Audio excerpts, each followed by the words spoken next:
standing by.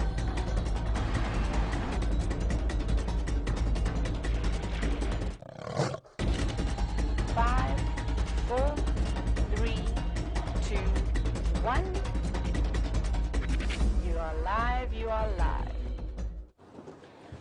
Good morning and welcome to the pre-dawn gloriousness of Nkuhuma Private Game Reserve here in the Sabi side in South Africa. My name is Brent Leo Smith. I have Dangerous Dave the Dish on camera today with me, and we are searching for Queen Karula, the dominant female leopard in these parts. And it is an absolutely spectacular winter's morning. It's about 13 degrees Celsius, 55 or 56 Fahrenheit. I'm not quite sure which one. So for us, quite chilly, but the good thing about the cold is the leopards might be on the move. So we're hoping to find Queen Karula. We're checking the southern regions. I know James and Jean-Ray, who are on the other vehicle, are heading to the north looking for lions. And of course, we have Kirsten and Louise in our ears. And they live in our ears most of the days. So they'll be feeding through questions to us from you, the viewer. And if you want to know how to send us questions, it's hashtag Safari Live on Twitter, or use the email address questions, believe it or not, it is questions, at wildearth.tv. And it is an absolutely spectacular morning. And Dangerous Dave the Dish and myself are very excited to have you on the back of our safari vehicles for a live African safari. Now, if you watch my head and it's craned off to the side, it means I'm reading my morning newspaper.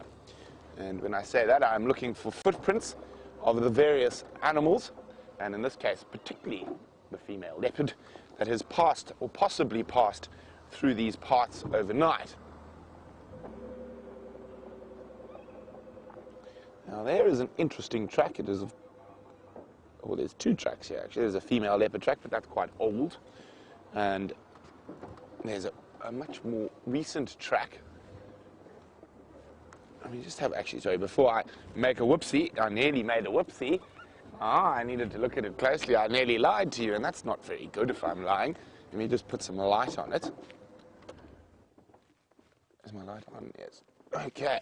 Let me show you this, because this is very, very interesting. Now, it's got to be very interesting to get me out of the car, away from my pink hot water bottle, to show you this morning. Dave and I actually both have matching pink hot water bottles this morning. Oh dear, I'm going to just unplug that. It's buried under the scarf I stole from Jamie.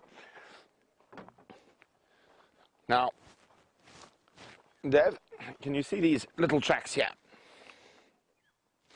Yes? Now, very interesting enough, we've got little paw tracks here, and you can see there's some visible claw marks. But the giveaway about what species this is you have a look, looks like someone's taken a branch and's been dusting the road. Can you see these little lines in the sand, Dave?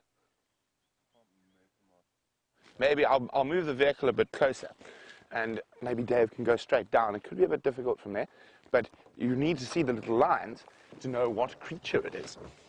Now, there's two creatures that have very similar footprints, but the one has those little lines. Let's try from opposite it. There we go. I think we'll get it there, Dave. Let's have a look. Okay, there we go. No. You're looking at my name and mark at the moment. So come out a bit. Come to the right. There. So there we go. You can see the little footprints, and you see all those scrape marks in the sand. Now that told me what creature that is, and what creature could possibly cause such scrape marks in the sand. I think I'm going to let you guys work that out. So that's the first morning quiz. Who can tell me what little mammal made those tracks, and with those very particular little scrape marks next to it? I have to have a morning meeting with Ryan now. So, but you guys think about that, and if you know the answer, questions at wildearth.tv or hashtag Safari Live. Good morning, good sir. Yes, I'm back. It was very, very nice. That's quite a beard. Look, if we're going to get Dave, there we go, zoom on Ryan. Ryan looks colder than I am, and he's got that massive beard, and he's obviously got it for warmth. playing for? Listen, last night I had Kurilla's one there in the Milwaukee. I'm going to head there again and check. Okay, cool. But there was no adult. Yeah, we had tracks of her coming on top of the drag marks of that hyena that stole her impala kill there. And she followed those drag marks, but we lost them around Leadwood somewhere. Okay, well, if she's going to be chasing me, see, that's fine. I'll go check. If she hasn't come back to where that Cool. Well, good luck. Shit. We'll see you for a social occasion one of these evenings. Short of myself is off and on, and they gaan af donderdag. Okay, cool.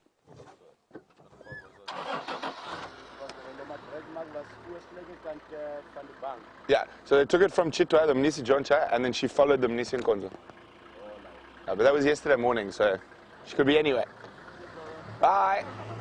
So yeah, that's Ryan from Arathusa. He's the head ranger at Arathusa, so a very important man. And a very nice man, apart from his quite scary appearance with that beard. So Ryan is also looking for Karula.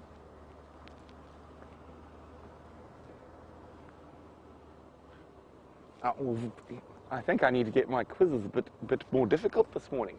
Joey and Gail, you are spot on. It is a porcupine. It is the largest rodent in Africa, the southern porcupine. And those little drag marks, of course, made by its quills. Very well done. That's quite impressive. Dave didn't know. No. I think we need a Dave stick. Just tap Dangerous Dave the dish every time he gets something wrong. Now, as I said, it's pre-dawn. The sun hasn't popped over the eastern horizon yet. And it is probably, it's a tough one, but I think pre-dawn and dawn are my favorite time of the day, more so than sunset. Sunsets are incredibly beautiful, but I just really love the smells and the fresh tracks that you find in the early morning. While we continue to meander to the east, looking for tracks of the Queen Karula, let us go see what Commander Bond has been up to for the beginning of this pre-dawn safari.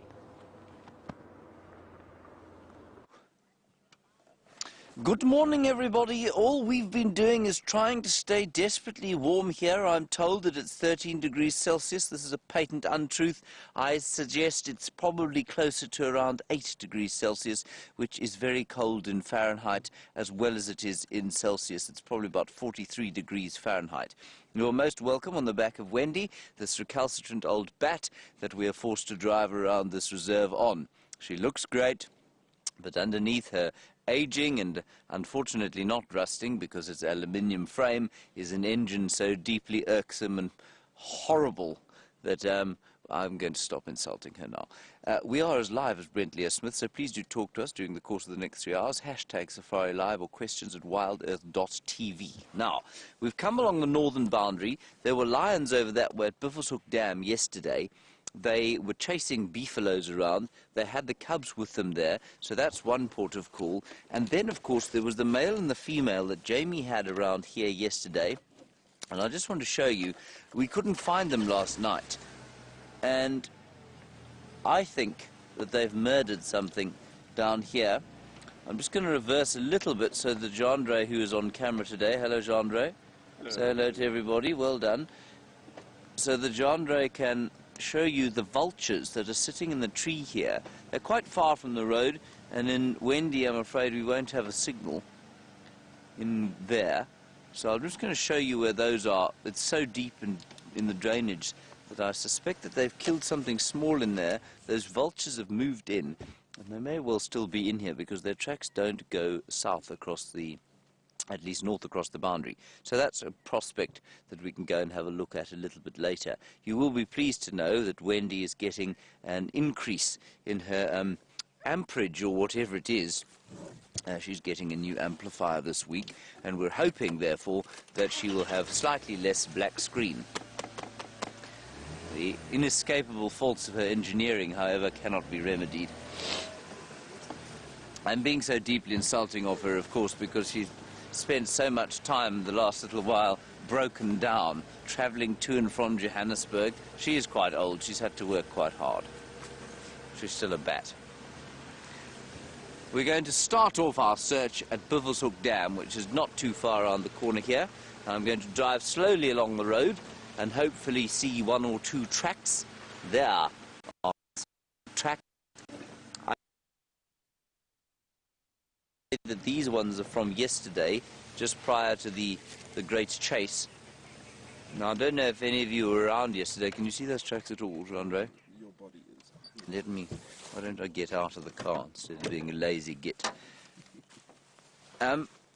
Yesterday, everybody, I'm hoping these are not very fresh. Of course, I might be devoured in front of you. Good morning, No, be quiet, sorry. 1 second. Oh, for goodness sakes.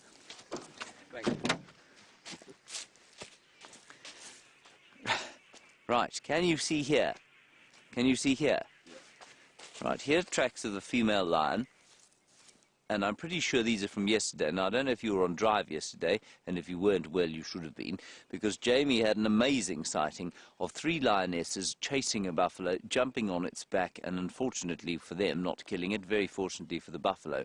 We don't know where they are now, but this is around about where they were. Now, the one easy way to tell whether this is fresh or not, of course, is the fact that you can see this dark bit here.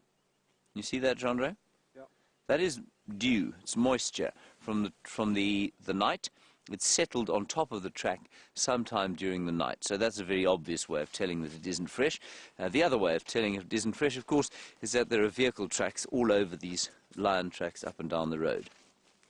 That might be even more obvious, but let's pretend that we were wandering through a deep wilderness where there were no roads. Right, let me get back in the car. It's quite difficult to move with all of this stuff on my body, of course. There we go. And it's doubly difficult, of course, because I can't actually put my fingers into the fingers of the gloves because, well, they're just not very warm, so I have to ball my fists. While I get myself back with my blankie on, let's go across to Brent and find out if he's found anything yet.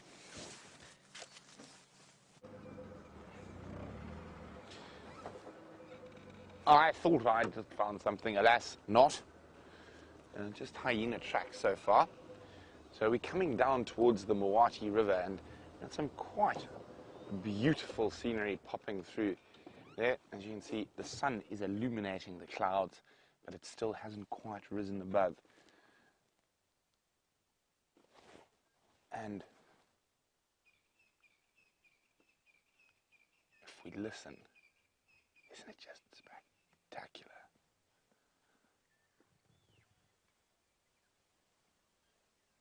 Now, we can hear a golden-tailed woodpecker. Heard some francolin calling earlier.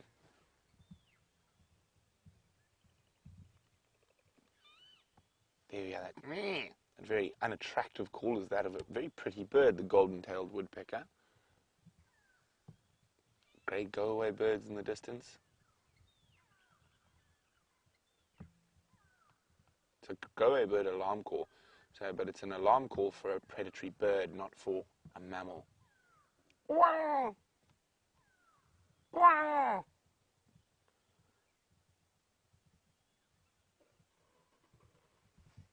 And in the distance we heard Ryan start up. He was doing the same thing as us, just listening carefully.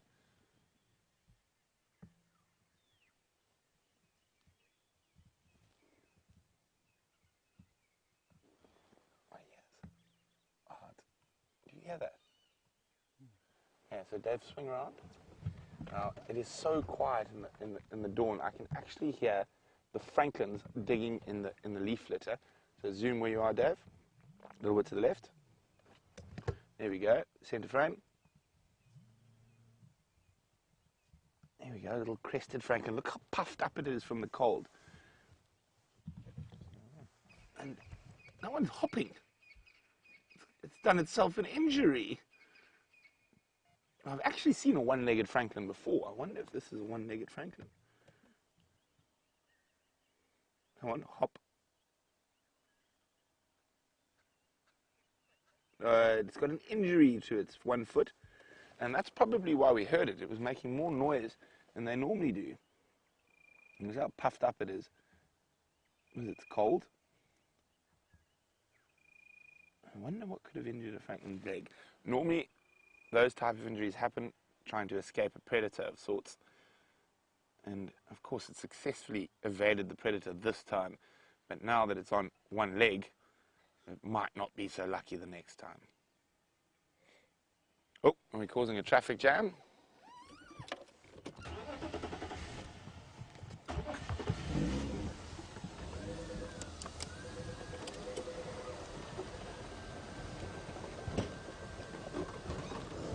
There you go, just go around. Hoppa! Now, right here is a very interesting thing.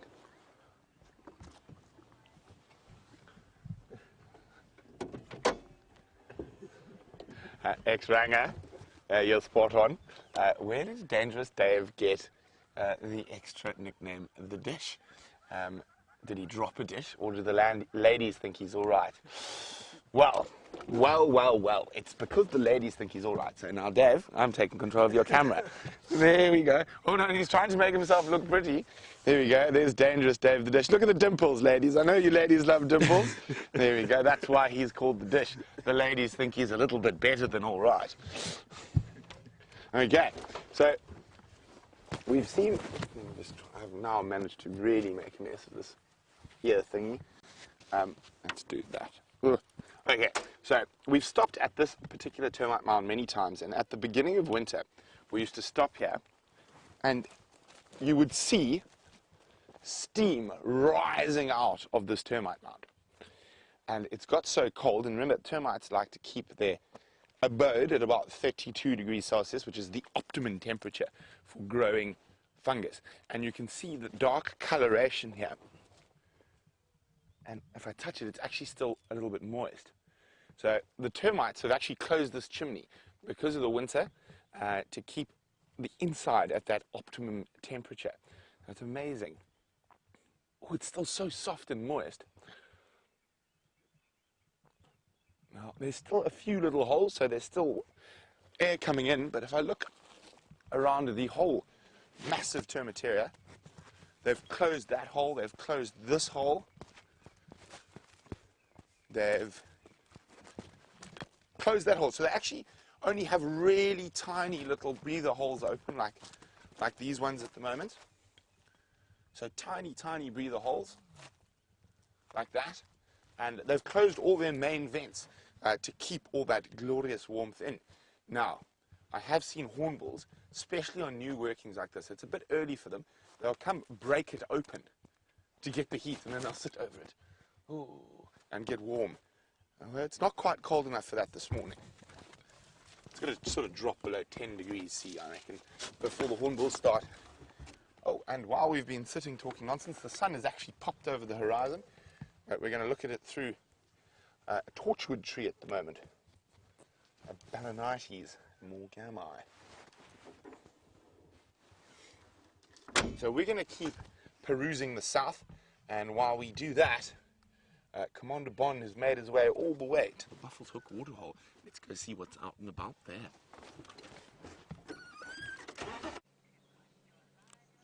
Nothing is out and about, I'm afraid, here, everybody. It is deathly quiet, but that sometimes means that there's death around, and that could be in the form of lions. This is not too far, of course, from where Jamie had those lionesses yesterday chasing the beefaloes, so we're going to look around Buffalo's Hook Dam for a little while and just see what we can find. It's a rather beautiful morning, as you can see. There's the sun about to peep up over the horizon.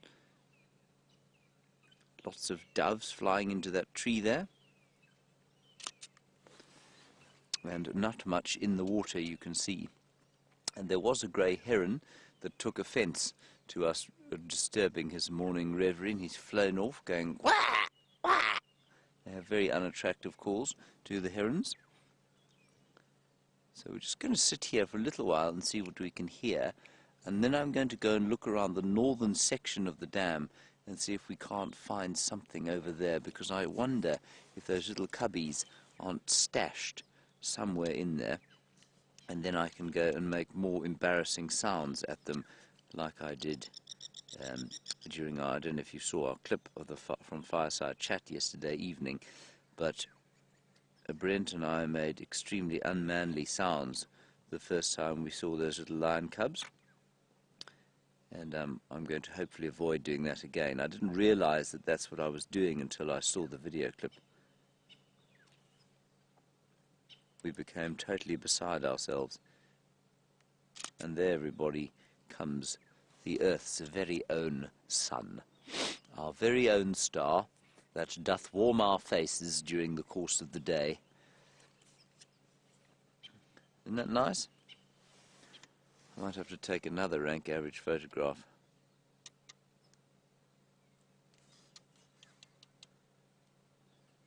Can't stop myself. For one other and Let's just try and decide or describe to you what we can hear. It's a very quiet, subdued sort of morning chorus, which is completely normal for this time of the year. There's a bearded woodpecker, that's what you can hear there. And then it was making its territorial tapping. It finds a nice hollow piece of knobthorn and hammers away on that. And in the background, one or two grey go-away birds, a few yellow-fronted canaries swizzling away in the background. But always very subdued in the winter time.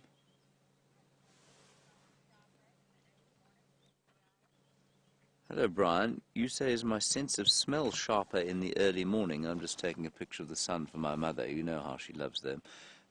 Brian, I don't think my sense of smell is sharper, no. I think that the air is definitely fresher, though. Would you like to see my photograph, Andre? Yes. It's very horrible, but, I mean, I quite like it. My mother will think it's nice. She thinks everything I do is nice. James, you have vastly improved. Thank you very much, Andre. That's very kind of you. Brian, I don't think my sense of smell is sharper, but I definitely think that the air is fresher, which makes for easier smelling. I think definitely in the morning time when the air is, I'm not sure what physical property of the air makes it easier to smell things in the morning, but yes, I do think it's easier to smell things now, possibly because in the middle of the day there's heat, and so any kind of chemicals in the air that we would be smelling are probably rising up before they reach our noses. I have found that living out here in the bush has made my sense of smell that much more keen. Let's just go a little bit forward. Genre, on this tambuti tree here landed a brown-hooded kingfisher, which is not a common thing for us to see. They're not uncommon here, but I think he's gone, I'm afraid. He goes, pity for you, pity for you. No, I don't see him there. Right, our little plan now, our temporary plan, or our sort of immediate plan, is to go around down there. We're going to just check around the northern end of the dam and see if we can't find something in those bushes there. I didn't see any tracks crossing north over the boundary, but I didn't go all the way to the eastern edge. If we don't find anything there, we'll go back around to the sort of far eastern section. It's a glorious, glorious morning. After yesterday's rather sort of foul, blustery, grey conditions, this is a real relief. Put my gloves back on. There's a lion-coloured bush, which I nearly stopped to show you. Now, let's see what we've got down here now. It could be anywhere here, obviously. We need to watch the road for the tracks. We need to listen out for the telltale sound of lion cubs playing.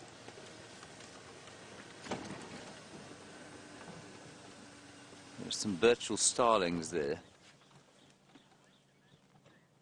There they are. And James Richard, you say most viewers as well made some very unmanly sounds when you first saw those little lion cubs. I know, it was quite amazing watching that little clip that we had for Fireside Chat yesterday, and how Jamie did make a sort of slight giggling sound, and then she held it together beautifully. And Brent and I were absolutely useless, just gurgling, just trying to find one or two termites, no doubt, in the middle of that dung. That's the Birchall starling, everybody, one of 3 glossy starlings we get here. The others being the Cape glossy and the greater blue-eared glossy. I'm not going to show you the difference now because I think we should get on so we can find some lions.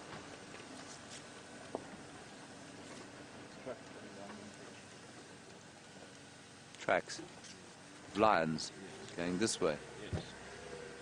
Well, that's a spot of luck, as long as they're not going the other way.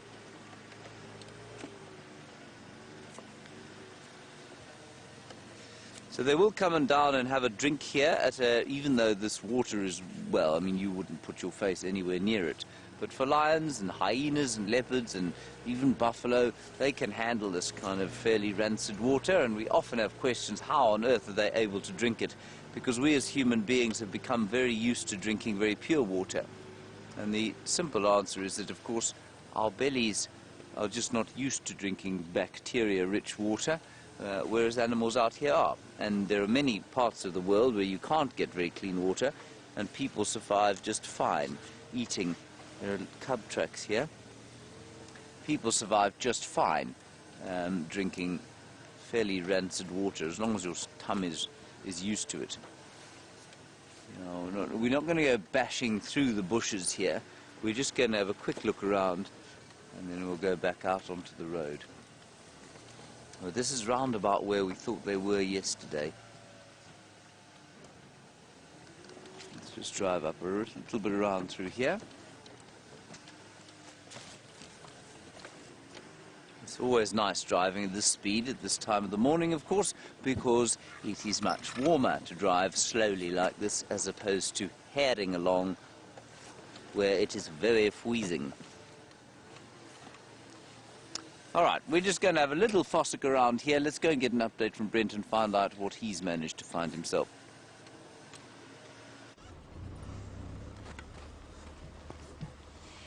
So unfortunately, apart from enjoying my tea immensely, man, can't do too much. I just heard from the guys to the south of us that Kurila's tracks with the cubs are heading east, so parallel to where we are now, but I think... Oh, sorry, I've knocked my speaking device off. There we go. That should be a bit better. There we go. And so she might pop out somewhere here, but I don't think so, unfortunately. I think she is to the south. And we had one male lion track going across our southern boundary as well. Other than that, just a lot of the little things of the evening. Lots of civet tracks and white-tailed mongoose and porcupine and honey badger. All the little critters. Here we have... Oh, no, they all decided to fly away. But they're making lots of noise, the babblers. Let me just go forward slightly.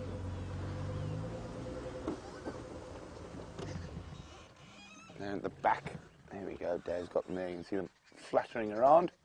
Arrow-marked babblers. And a fork-tailed drongo. He's a member of the flycatcher family. You can hear a woodpecker pecking wood. How much wood could a woodpecker peck if a woodpecker could peck wood? I'm going to see if we can find said woodpecker. Sounds like one of the smaller species, maybe a cardinal, just from the noise it's making.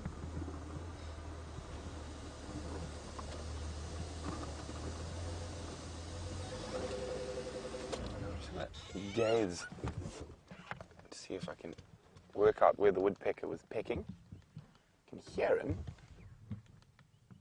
Ah, got him. Okay, I'm just going to move forward for you, Dave.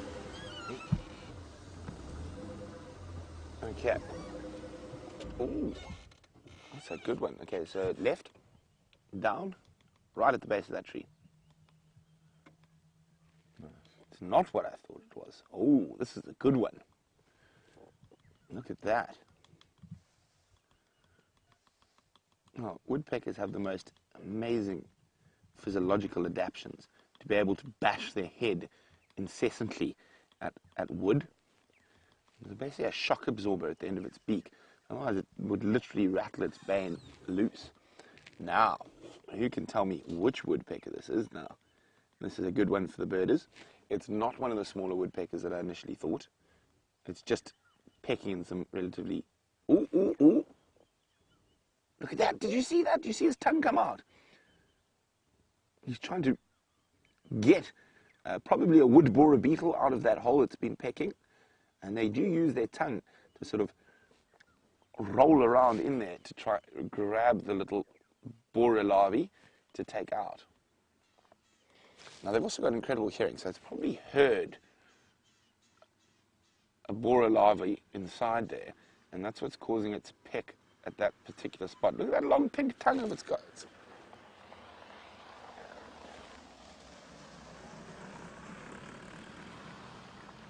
I'm going to let you guys identify this woodpecker, and I'm actually going to keep watching it for a while. But while we do that, James has got another creature with an incredibly long tongue.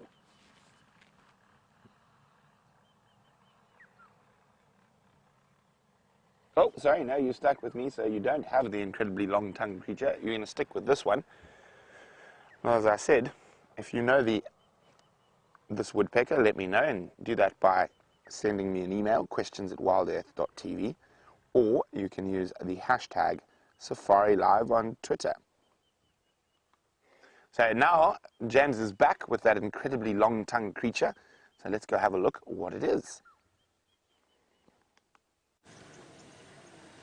There was a giraffe, everybody, but it's a very deeply irksome giraffe. It doesn't seem to want to see us.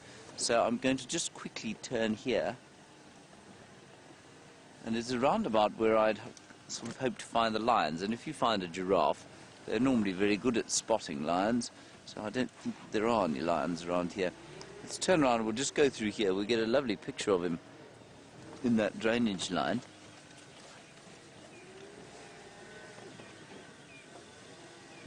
We might lose our picture. If you do, I do apologize in advance. But please blame Wendy.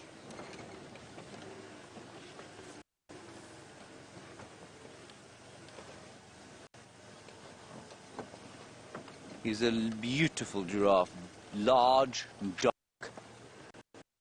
He's very handsome.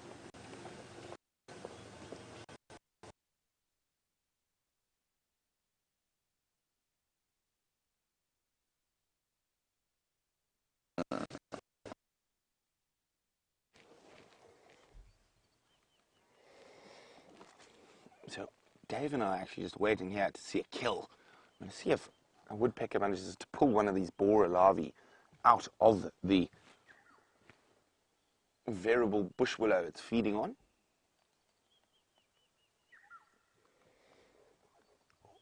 Oh, is that a good hole there? Look how it's using it, chipping away like you would with if you had a little mallet, making the hole bigger. See, look at that. Look how it's removing it and widening the hole it wants to get into. Like a little axe. And it is not the woodpecker we heard calling earlier. It's not a golden-tailed woodpecker. It is another woodpecker, another one of the bigger species.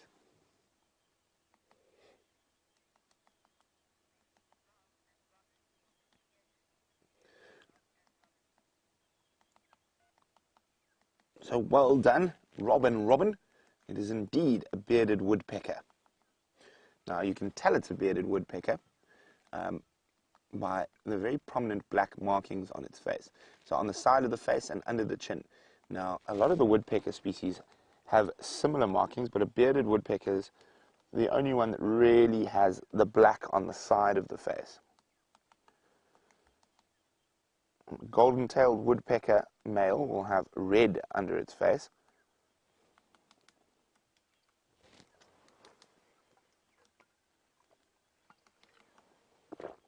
Look at him, he's really working on that particular hole. Come on, catch it.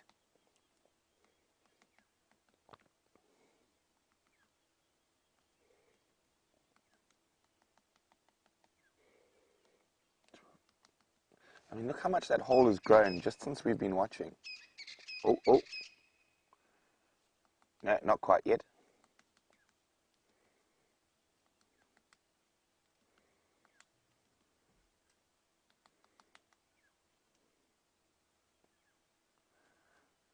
Oh, oh.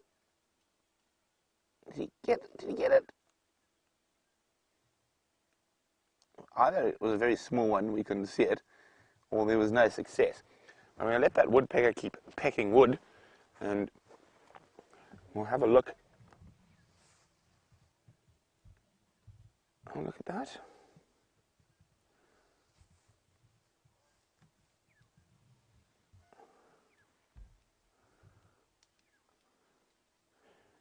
So, really working that variable bush willow.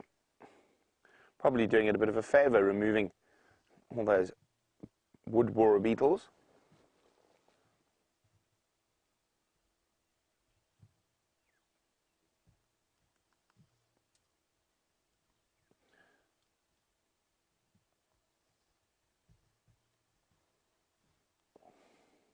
It is an incredibly gorgeous bird.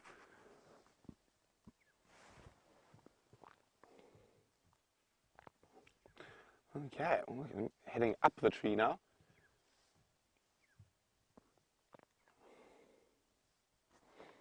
Now, like you can actually see those incredible claws on that woodpecker's foot.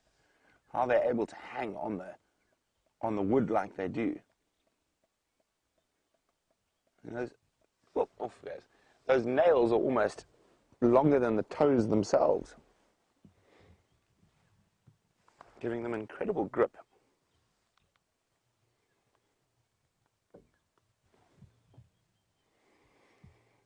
Now, Dave, let's have a look at what I was talking about here.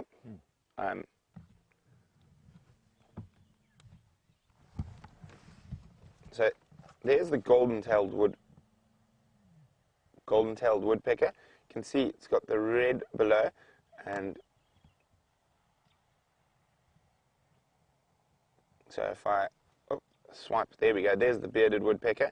You see those black facial markings on the side, very distinct, very, very distinct compared to the other woodpecker species. Okay, so we're going to keep maneuvering and onto, I think, the eastern boundary. It sounds like there's no updates from Cheetah Plains, so we're not going to dash off just down there just yet.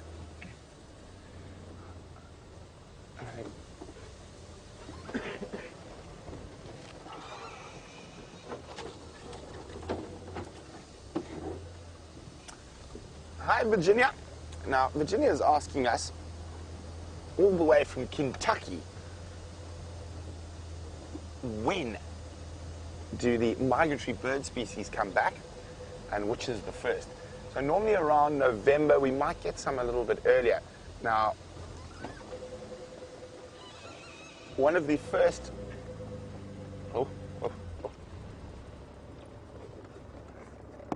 Now, one of the first to come back is actually not one of the more conspicuous ones, and it's quite often a few of the cuckoo species, and also the paradise flycatchers, also one of the ones, but they're not as obvious as sort of the woodlands and the woodlands kingfisher, carmine's bee-eater, European rollers, European bee-eater, but it's normally the paradise flycatchers.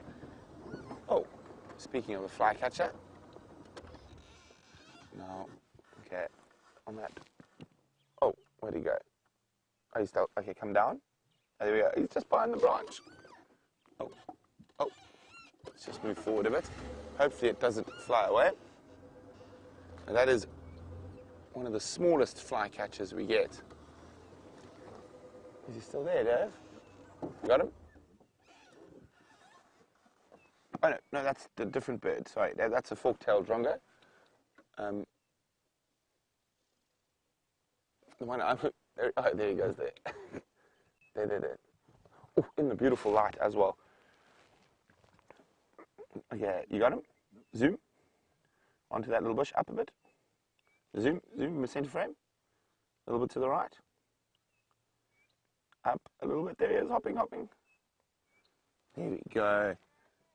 A little chin spot batis. Oh, off it went, didn't give us the longest view. But one of the smallest flycatcher species we've got, with one of the most distinct calls. Now, if anyone can remember their children's nursery rhymes, it's our friend again. It's probably the same woodpecker. Come out again. Oh, he's gone. But it was a bearded woodpecker, and it looked to be a male, so almost definitely the same one we've just been watching. So on average, you have a pair about every 400 hectares of bearded woodpeckers. But as we're talking about that little chin spot batis, one of the most distinct calls out here, and I said, if you remember your nurse or your children's songs, the call goes.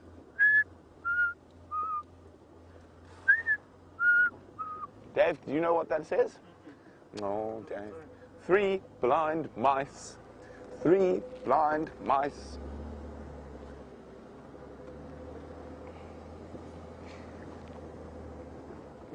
Okay, so we've now finally made it to the woods, our eastern edge of traverse, and we've had such a wonderful time going slowly and looking at all the little things this morning. I think we're going to keep doing that, and you know, when you look for the little things, sometimes the big things just appear. While we do that, let's go see how Commander Bond is faring in the west.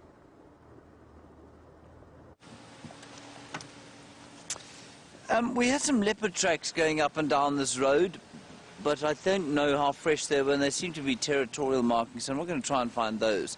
No further lion tracks coming across the boundary. We did see another chap from Buffalo's Hook coming this way, so I don't think that they've crossed north out of the reserve, which is great news, and so we'll head further south once we get to the next road that we can turn south on. It's rather good news, really, I think.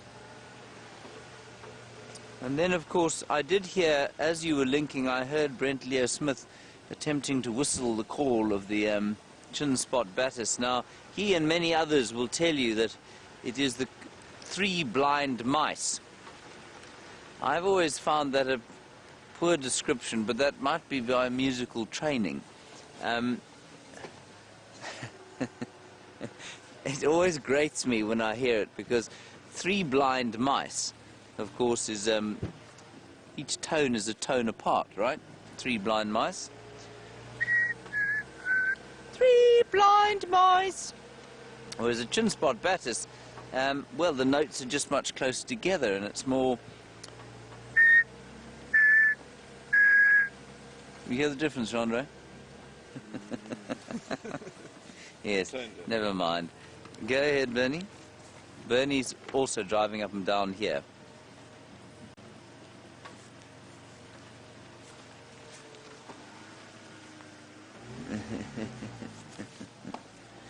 There's some tracks there. They've been coming up and down, up and down. Copy. Thanks, Bern. I'm not sure that's true.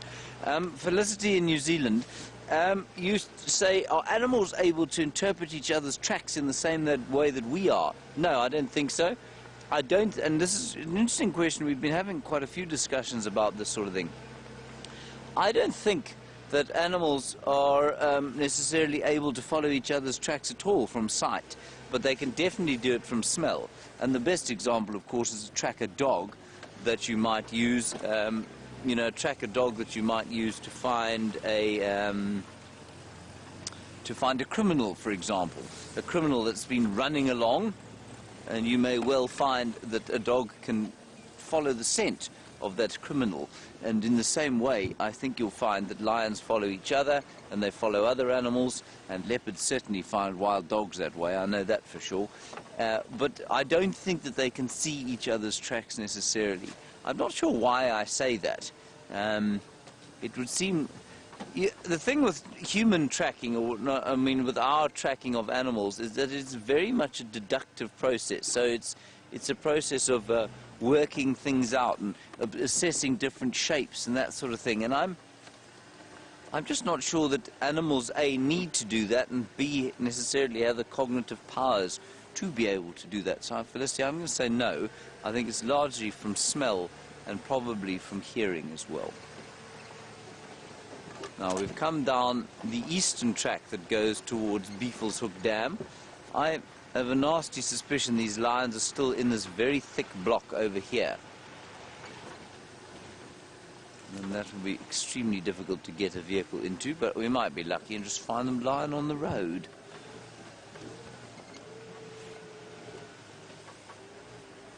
Watch your head here, everybody. The aerial. And so far we've managed to maintain picture for more than 5 seconds. That's excellent. Long may that last. Jean-Marie, there's a little crested francolin there. There are a few of them. We're just going to have a listen here while we look at the crested francolins.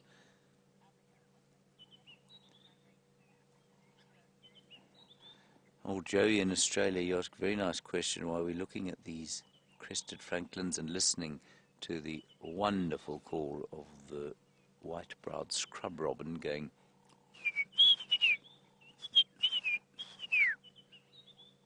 Very nice. Joey, you say, after the great wildebeest migration in East Africa, what is the greatest migration of animals? What's the second greatest? Believe it or not, it's quite possible that the wildebeest migration of East Africa is not the greatest migration of animals in Africa. Now, there are unconfirmed reports of more than 2 million cob, white-eared cob I think they're called, running across the Sudan. They have got an enormous, in South Sudan, there's an enormous kind of inland delta,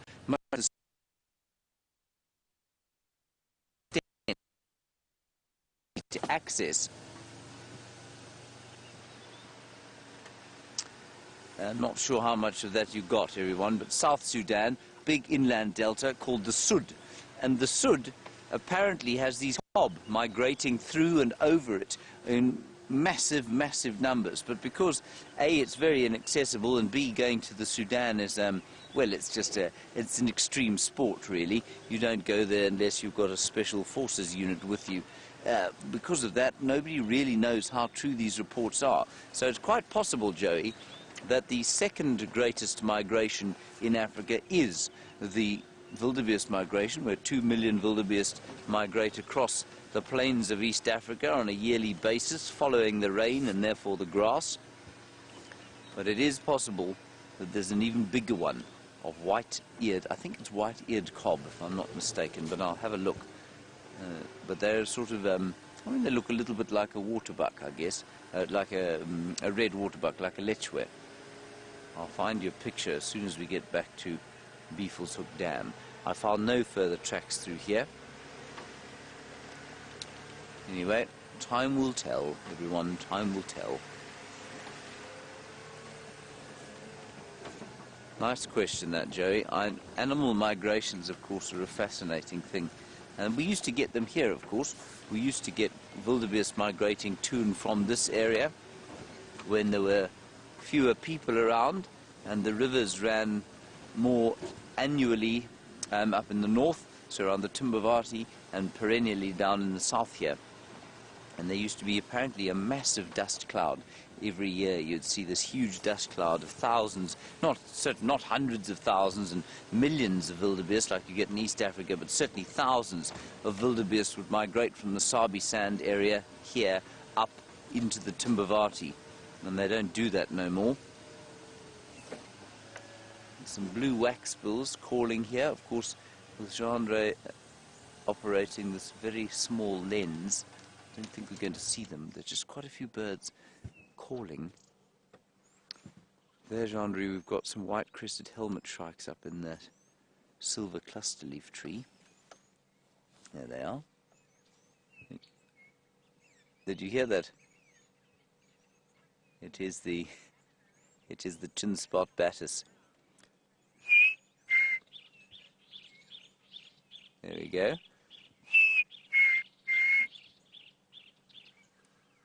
Anna-Marie, you want to know about the prolonged drought and its effect on the bird life here. Has it had an effect? Not yet. Will it? Yes, it quite possibly will. As we go, it's the same as with the mammals.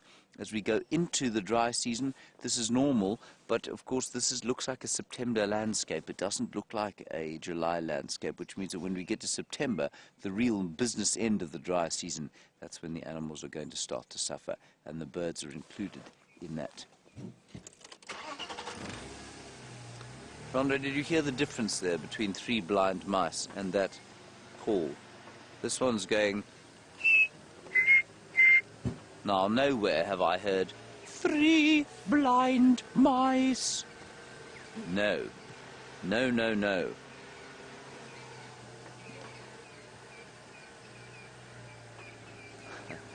I pity the child of the ornithologist that goes to school singing 3 blind mice to the tone of the batis. Claire, I'm sorry, I missed your question. My earpiece popped out of my ear. It's back in now. Oh, Claire, you want to know if we have any sunbirds here? Claire, we do have sunbirds here. We have the white-bellied sunbird, most common. We have the Morocco sunbird, less common. I will show you pictures of these again once we get to the dam. And we have collared sunbird, very pretty, yellow birds. And then we have also... I'm leaving one out. You can sometimes find amethyst sunbird here, and then very seldom, because we don't really get aloes in this area, but if we did get aloes, you would find things like the scarlet-breasted sunbird, scarlet-chested, sunbird, astounding looking bird, with a black body and a very beautiful scarlet chest. Let me just pull up here. I don't see any further lion tracks. We'll just have a little bit of a listen, and I'll show you the pictures of the sunbirds.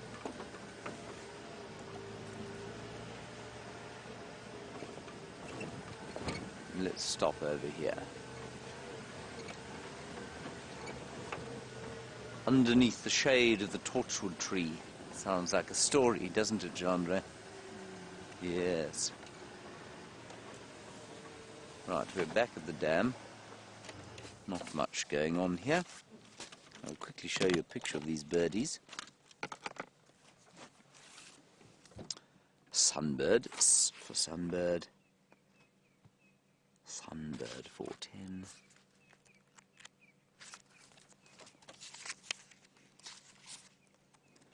Right, there they are. So the ones we get here, the white-bellied, very pretty. The collared, this very pretty yellow one there. Not the other ones on that page. There's this scarlet-chested, magnificent creature. It's possible that you could get an amethyst or black sunbird here. I've never seen one here, but there's no reason you shouldn't really get them here. And then the Morocco is this lovely iridescent bird. Really beautiful. So those are the ones we get here. And then let me quickly try and find you the cob. K for cob. See if I can find it in this book. K. Won't take too long, everybody. Be patient, please. Please be patient with me. K. I can't find one. Maybe it's with a K. This is embarrassing. I'm embarrassed, everyone. I'm sorry. I will find it. Here it is, cob. White-eared. Ha, I was correct. Ha, ha, ha. Just couldn't spell it. 274. Yes, there he is. He is actually related to the waterbuck. He's the same. There's the waterbuck. He's the same genus. So the cob is this thing here. That's him at the top. And it's in those great numbers that they migrate across the south of Sudan, across the Sud. Right. There are some Egyptian geese that are very cross with each other. They're having a spat, a family spat. He and she not in agreement over the quality of the food being provided. He is upset that she is happy to stay around here. He says that the algae is poor here. She says he's a fussy old git. He says, don't you dare turn your back on me. She says, I'll turn my back on you if I want.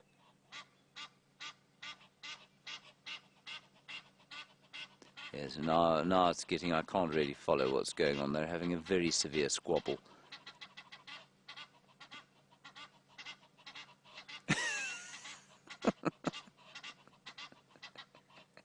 These two are not very good parents, everyone. They had 7 goslings around here just before it dried up in the end of November. And unfortunately, they lost all 7 of them. They're also not very good Egyptian geese because Egyptian geese are supposed to be vegans, of course. They're not supposed to eat meat. These two eat fish liberally. I've seen them swimming around here, catching little tilapia and devouring them very happily. That's it. Don't fight. It's not worth it, everyone. Well done. That's it. Let peace reign. Well done. See? Sometimes you just need to get it out and then feel better. Right, nothing going on at this dam. Let's go and see if we can find some lions elsewhere.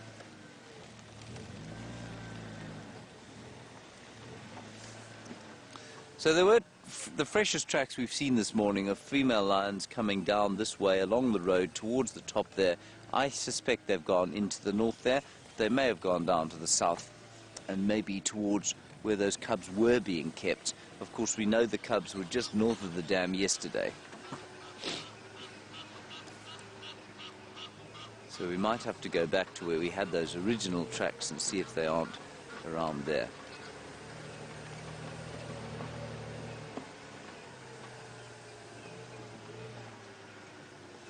If I don't find any further tracks on this road, in fact, I think we're probably going to go back.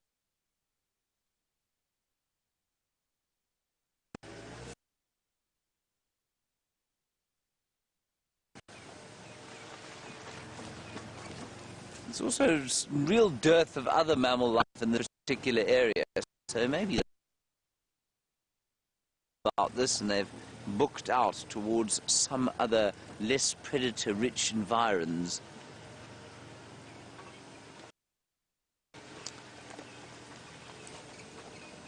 All right, let's go across to Brent. Apparently our signal is not so good here. Okay, exciting news. And I'm just trying to figure out, and I've actually figured out, I've been for quite a lengthy little walk, but I'm going to show you what I've been looking for and looking at. Now, aren't these just beautiful? There they are, going that way. Queen Karula. By the size of the tracks, I'm pretty confident it is Karula. And they're actually heading through the bush here towards where James is. So I'm going to get hold of him on the game drive radio and ask him to check Gwari Pan Road, because I think that's where she's going to pop out if she's moved out of this big block here. If we get no luck, then I'm going to go for a little walk a little later and see if I can find her on foot. All my paraphernalia, blankets and whatnot. Let's get hold of James. James.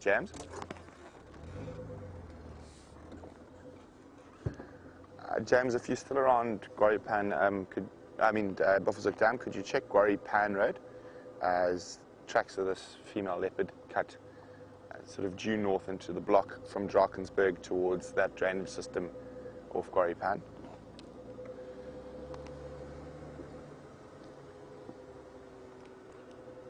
Okay, copy, thanks. Okay, so exciting. James is actually following lion tracks, so that's fine. We'll follow these ones all by ourselves then.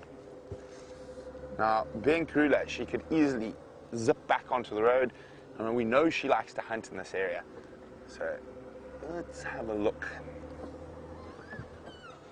Now that the cubs are a bit bigger and she can leave them alone for longer, she's starting to stretch out into areas she hasn't been spending too much time in the last while, which is of course very exciting for us because a lot of those areas are on Djuma.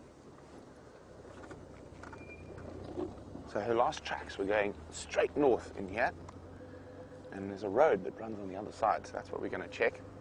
And of course we got our ears open for any form of alarm calls.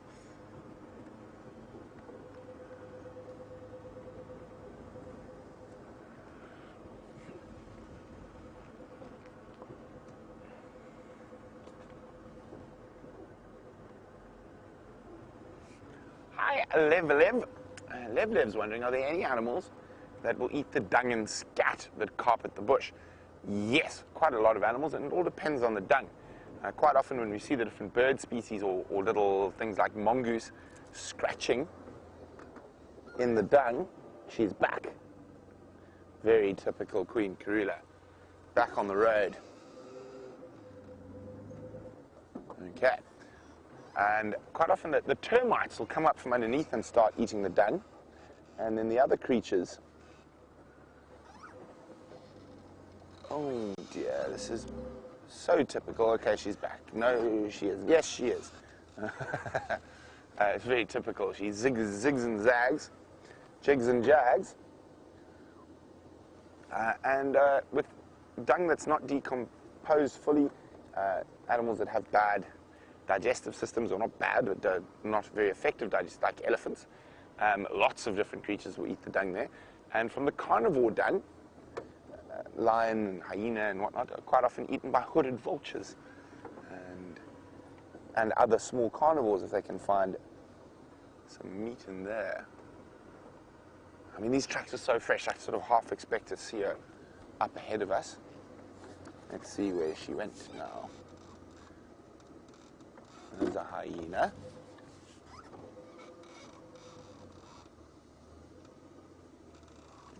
Where have you gone, madame?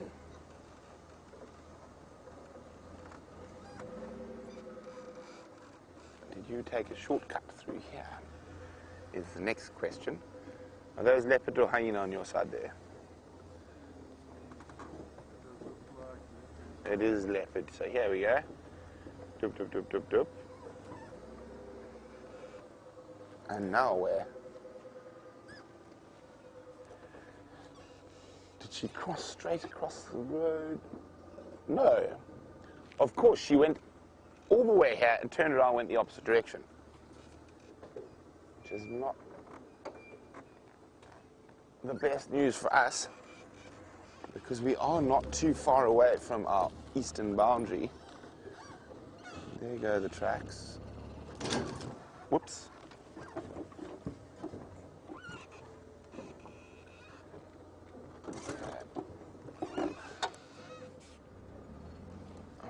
Okay. There they are, yeah. Almost, I say almost, these tracks are so fresh, I almost expect to see her any second. Okay, there go the tracks on the left-hand side, and now on the right-hand side. And now they're coming, oh no, this is now. Now they're coming back this way. Let me just jump out quickly and have a proper look quickly.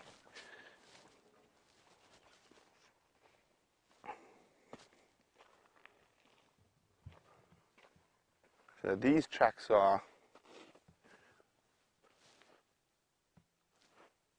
yeah, that Dave. Sounds like some elephants quite far away.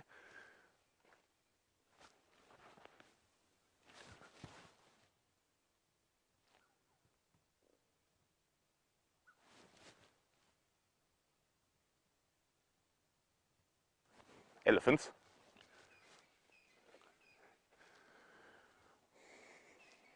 Okay, the ones going this way are the most fresh.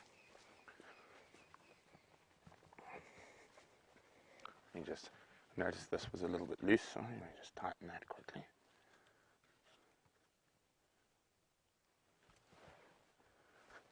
Okay.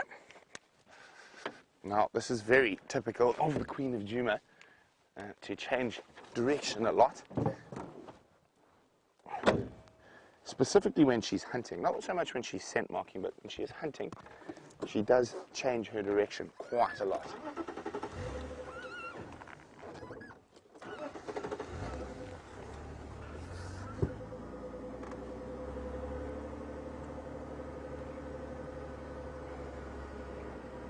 Okay, they're still there.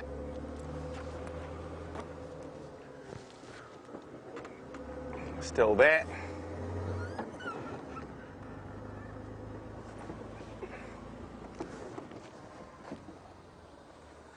Oh yeah, there we go, she's still there. Just getting a bit of extra height. Oh, we've got a spider web. Whoop.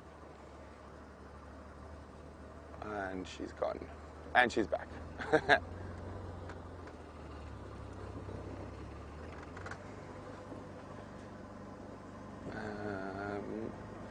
she is. And now she's gone. Will she come back? That is the question. Now she's back. And she's gone. And she's back. Okay, now, fingers crossed, she didn't go that way. So she must either go right or left, not straight. Let's have a look. Always just double check that she's not watching you when you jump out to go look for her. That has happened to me a few times. Last place I saw tracks was just on this side down there. I don't see any tracks. No tracks. No tracks. No tracks. Male leopard tracks going that way, but they're not as fresh. I know those are from yesterday.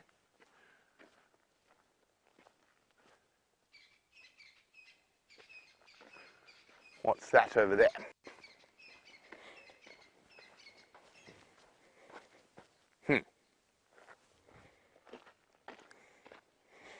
Now, if she's got cubs down in the south, she might zigzag and then loop back towards the cubs while she's hunting. Let's just have a quick look over here.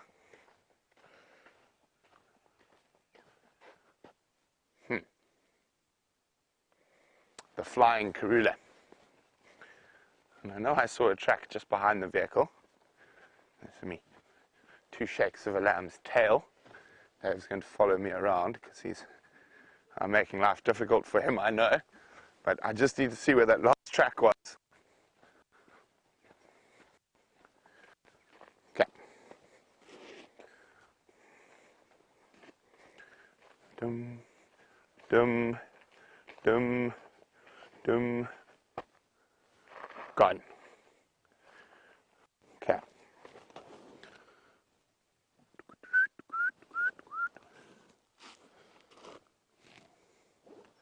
Now, which way did you go, Queen Karula?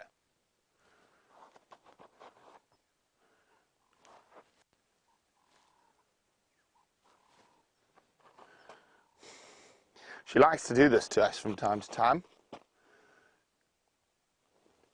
Is that a track there? Quite hard ground. Did she sneak up here? Oh, this is going to take a while to work out, but what I'm going to do in the meantime is just check 100 meters that way, and if nothing, 100 meters that way. And she's more than likely to pop up in one of the directions.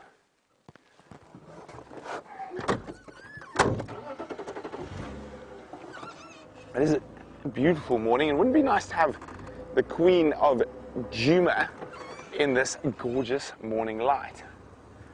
Okay, now my head's going to be hung off the side, trying to make sure I don't miss any tracks.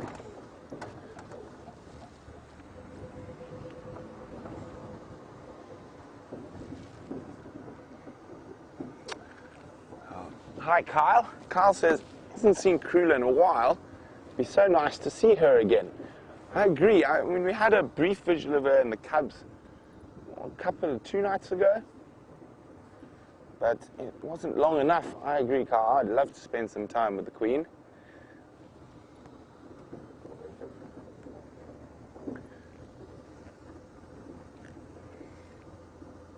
Come on, where are the tracks?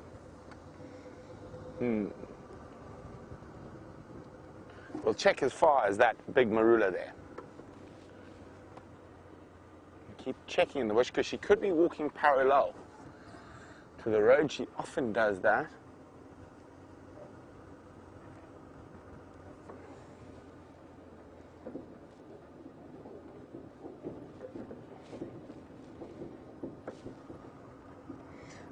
So no sign of her coming out on the road this way.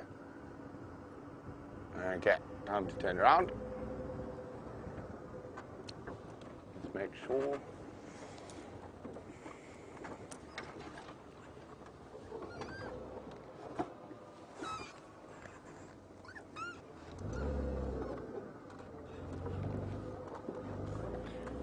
They are really fresh. I mean, definitely from this morning. Crystal clear tracks. Till, of course, when she decides to disappear.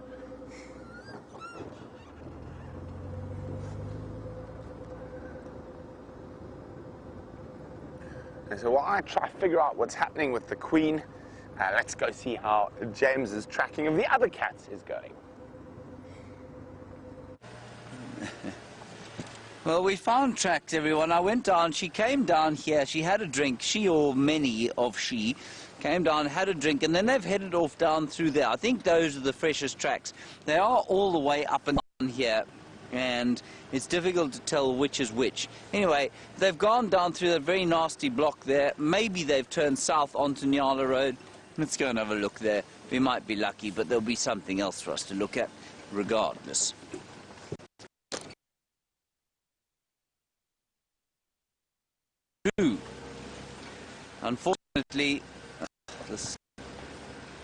Unfortunately, this vehicle is going to give us a little trouble through this section. Not much signal here. So I think we'll have one last look around here, and if it's no good, then we're going to carry on if we can find at least some signal.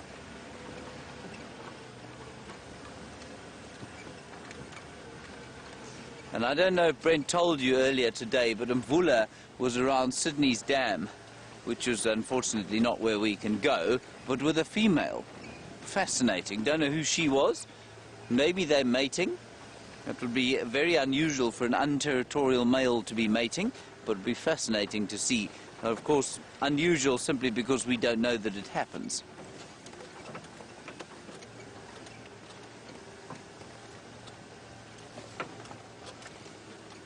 Did Kirsten speak there? Sorry, I've got half the game drive in my ear and half not.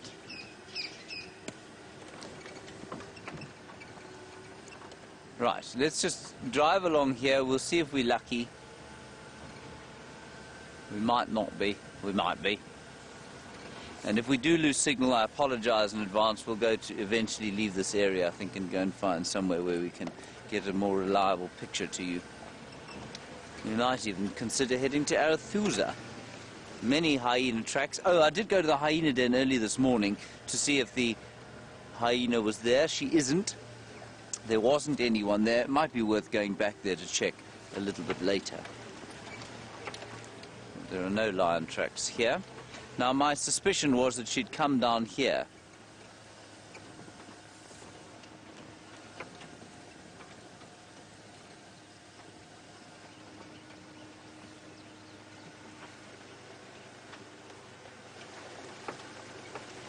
James, Richard, a nice question from you about, or a hypothetical one about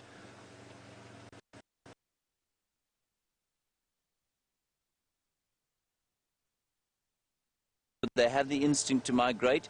I think they absolutely would. It's the same species, it's just a different subspecies of wildebeest, and our wildebeest down here certainly used to migrate all the time.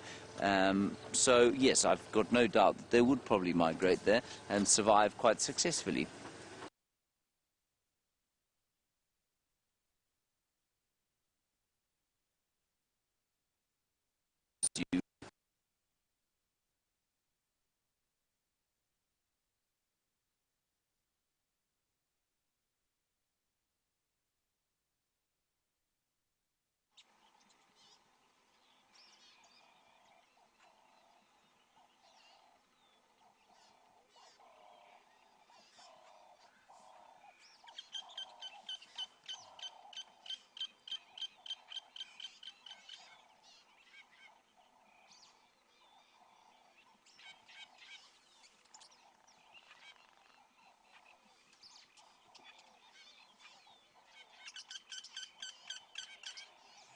sorry about this, everybody. Perhaps something has pushed over the Gauri repeater, just like the elephants have pushed over this marula tree. Our technical team is rushing around madly trying to fix it, and we'll be back with you as soon as we can.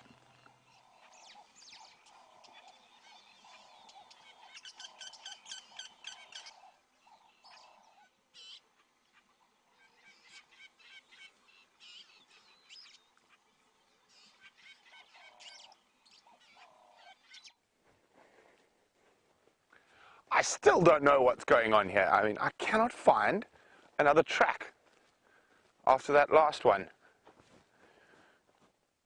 Until right now.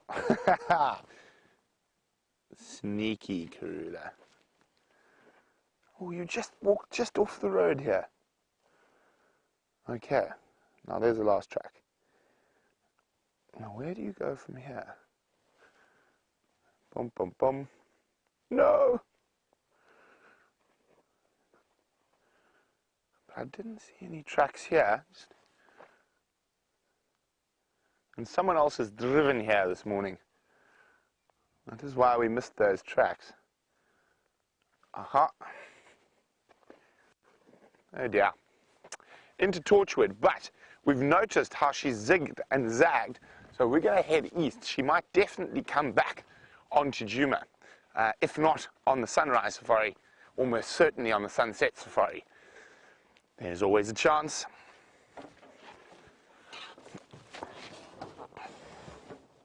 Okay.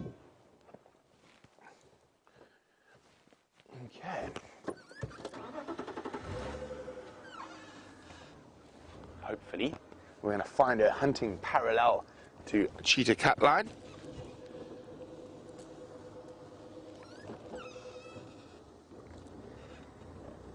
Now I'm going to try and show you what I'm looking at.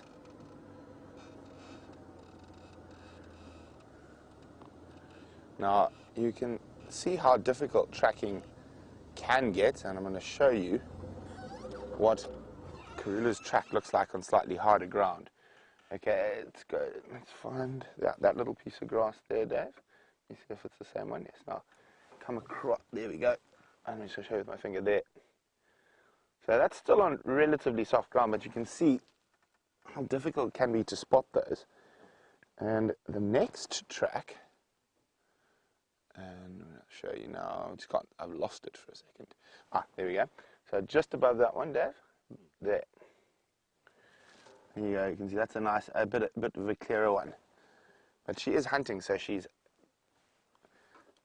looping in and out of the area. And that's why quite often we need to get out and be on foot, because from the car it's near impossible to see those tracks sometimes.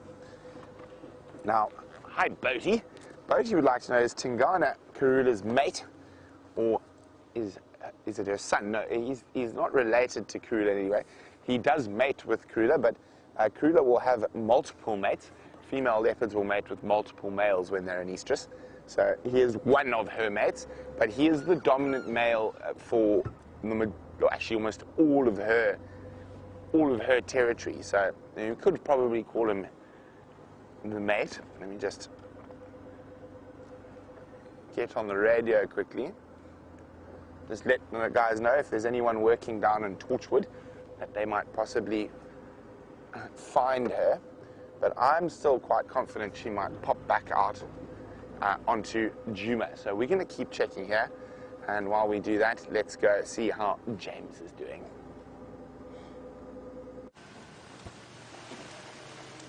Well, we're doing okay, I suppose, everybody. Sorry about that lack of signal. I think we were talking about the wildebeest migration and whether or not our chaps would, or our wildebeest would manage there, and the answer is yes, we think certainly they would. And I mean, they're only a different subspecies because they've been separated from each other, two separate populations that have just diverged very slightly from each other. They'd certainly interbreed very successfully with the brindled gnu, which you find down in East Africa. Now, we're on Hyena Road. The tracks of the lions were heading across this way. We'll see if we can't pick them up crossing this road, or ideally lying on the road with their cubs in the golden dawn sunlight.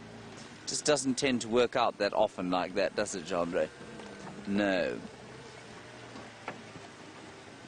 Many civet tracks, many old lion tracks. Now, of course, one can see a civet track and think, ooh, there's a baby lion track.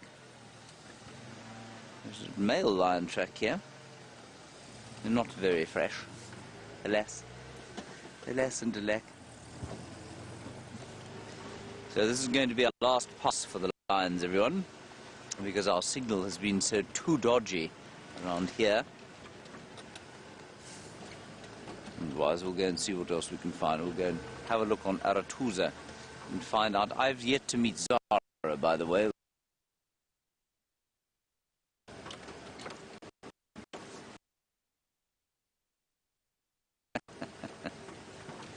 So there's an elephant up ahead, which is marvelous. We're going to stop and look at that.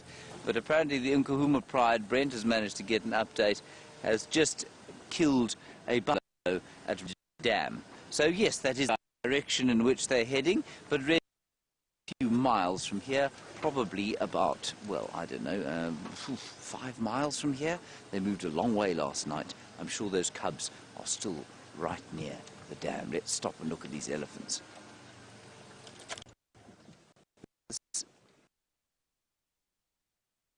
What do you say? Do you think it's an Asiatic elephant? I think a crossbreed for the new species. Yes. Now the reason I say that, of course, is because she's very clearly lost half her ear. You see that, everyone?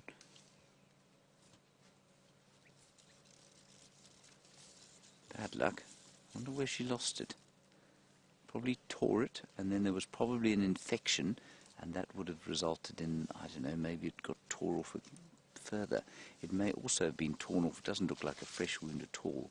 Could have been torn off when she was a calf.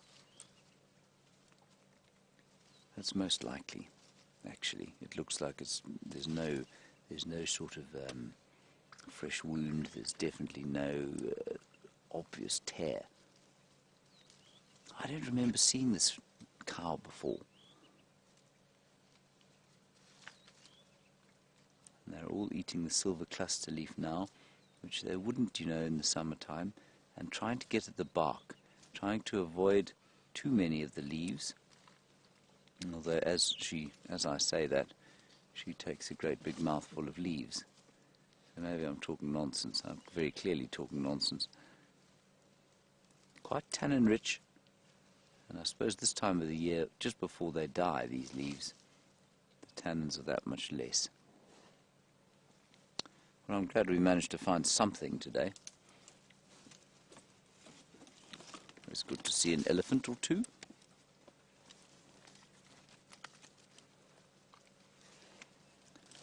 And she really does look most Asiatic with her small ear. And to those of you who don't know, of course, Asian elephants are very different from ours, in so much as they have much smaller ears, and they have much smaller ears because they don't need their ears nearly so much for keeping themselves cool. And our elephants have to have ears to keep themselves cool.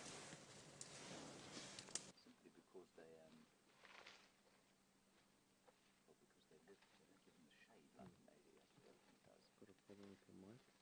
Got a problem with the mic. Well done. Just check the battery.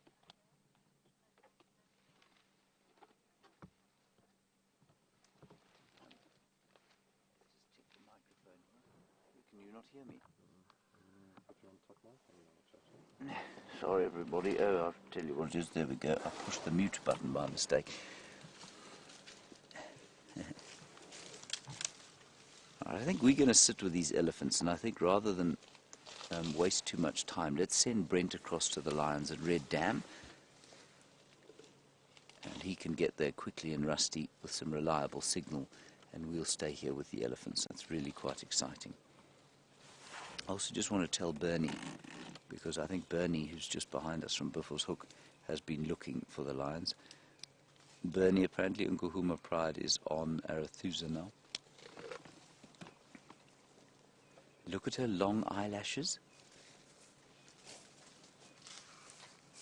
Yeah, that's a very old injury on the back of her ear there, you can see. but she's also looking quite skinny, and I think that's purely a function of this drought that we're having. She's not looking particularly healthy, I don't think.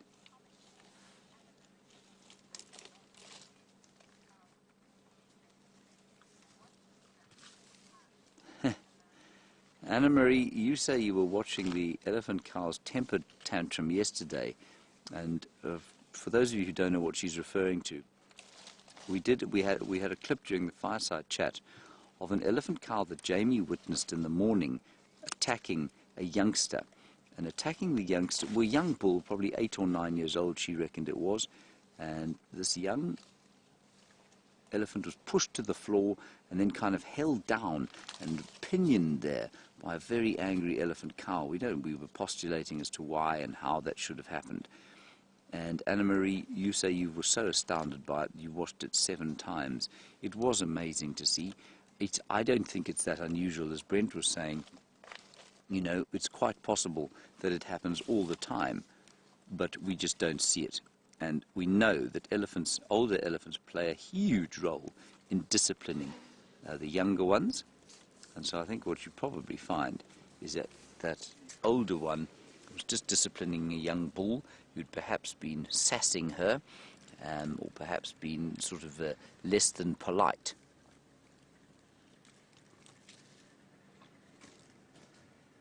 This is a lovely sighting, and they're so relaxed. We're often asked, shouldn't we be a little bit more careful around elephants, or aren't we worried about elephants? And yes, of course you've got to be careful around elephants, but as long as you're not over complacent and you watch their body language, you're normally okay. And so we're just watching them carefully. Certainly when we arrived, that earless calf wasn't that pleased to see us. Kyle, nice one from you. You're interested in whether that ear, that sort of torn off ear, is going to affect her hearing. Kyle, I'd say almost certainly not. You know, they hear through the hole. Jean, if you can just get in on her ear there, if you don't mind. That's where they hear from. You can see the hole, much the same as our ears, sort of are open onto the outside with a flap at the back.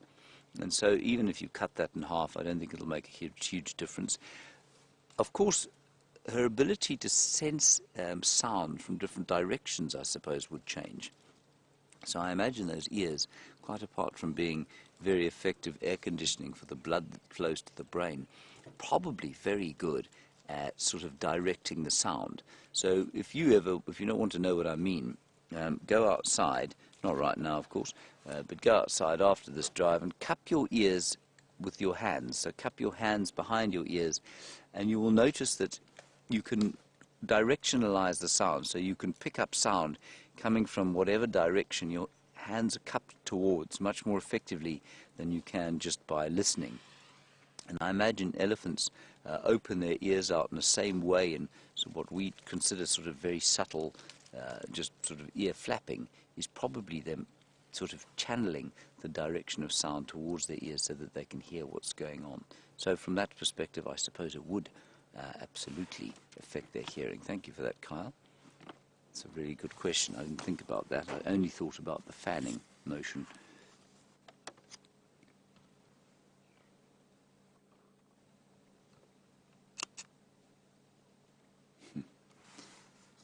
Beautiful, calm, easy sighting.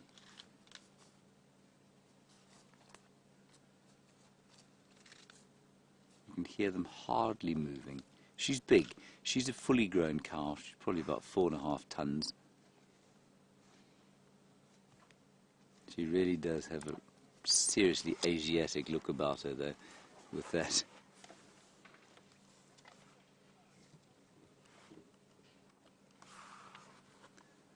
Sorry, Susie, I'm afraid I slightly missed your question there. Kirst, can you go again with it? I thought I had it.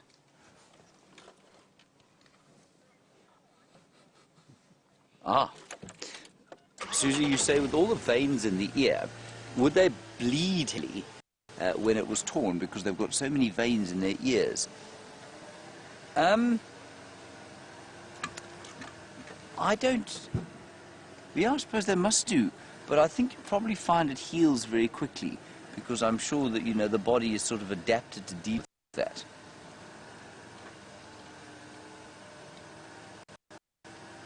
He's very... She's very close to us, so we're going to watch her body language. She seems to be relatively comfortable with us. Well, she's eating Albizia harvii, which elephants love. You know, in areas where there aren't elephants, it grows into enormous trees. But out here, not a chance. Not with all the elephants around. And you can see how massively important they are to the ecology of this area.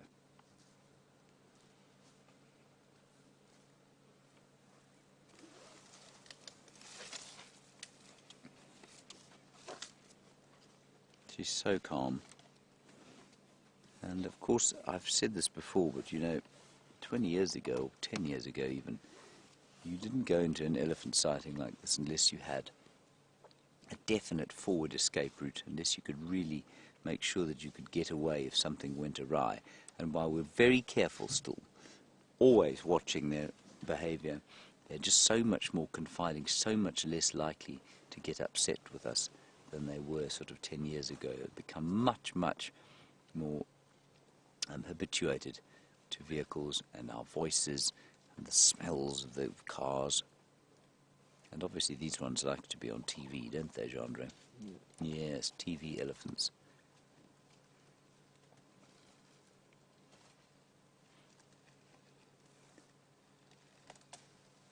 Very little going in the way of birds. And it's really warming up quite nicely now as you sit here in the sun. And I'm afraid I've forgotten that word. There was a wonderful, wonderful word for the warmth of the sun on a cold winter's morning. And it was apricity, that's right. Thank you, Kirsten. Apricity. So I'm really enjoying the sense of apricity that has enveloped me. Are you, Jean-Andre? Are you enjoying the apricity? No, you see, I can hear Jean-Andre sighing with joyful apricitousness. Sneak slightly forward.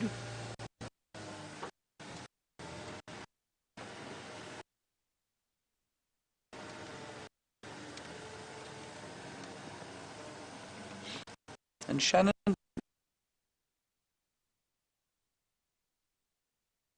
fine.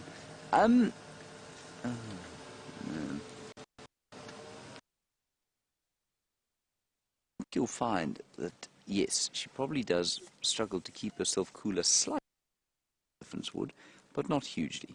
I think she will be able to stay pretty cool, but, you know, they adapt, and while she won't be able to stay as obviously cool as an elephant that doesn't have the same problem as she does, you'll find that she manages just fine.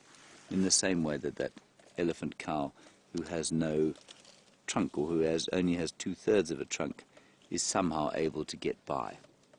And I think this is far less of a disability than not having a trunk, for example.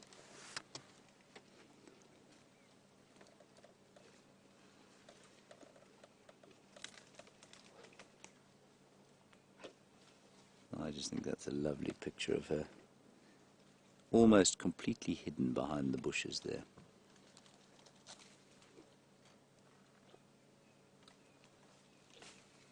Knowing eyes. I don't know why it is that elephants look like they've got such knowing eyes.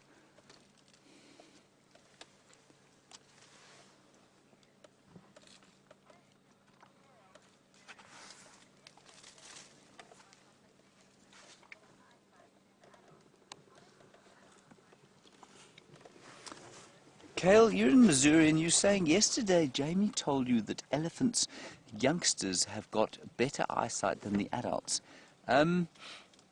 You want to know if there are any other animals like that? I was unaware that that was the case, and I think I've read it before. I'm not convinced that it's true. I'm not sure where it comes from. There are obviously lots and lots of different theories and different pieces of information that people gather and don't gather during the course of a long guiding career. I've read that before, and I've remembered it now. I'm just not convinced it's true. And I think it's very unusual. It would be very unusual for an animal to have better eyesight as a youngster. And I certainly don't know of any other animals. If you think of something like a white rhinoceros, they normally have a situation where, there's this little calf coming around here, they normally have a situation where the calf runs in front of the mother. And that may have given rise to the thought that they have better eyesight than their mothers. I don't think that's the case either. So yeah, Kale, I'm not sure about that. I'll have to chat to Jamie about why she thinks that's the case. And if it's Jamie, I've no doubt she's got a very good reason for thinking it. So it could well be something that I've just missed. But I'm certainly not aware of it being a reality. Now, they are mangling something called a Combretum herreroense here, which is normally a not really summertime forage, very much wintertime forage. And it's always interesting to see what they're eating, the elephants, because although they seem like they eat just about anything, they are actually pretty selective about what they eat. And these two are feeding now only about 10 meters from us. You know, they're really pretty close by and totally ignoring us. Andre, would you like me to sneak forward very slightly? Yeah. You may have heard Andre replying there. He went, yes, which meant yes, please. Thank you, James. I do what I do.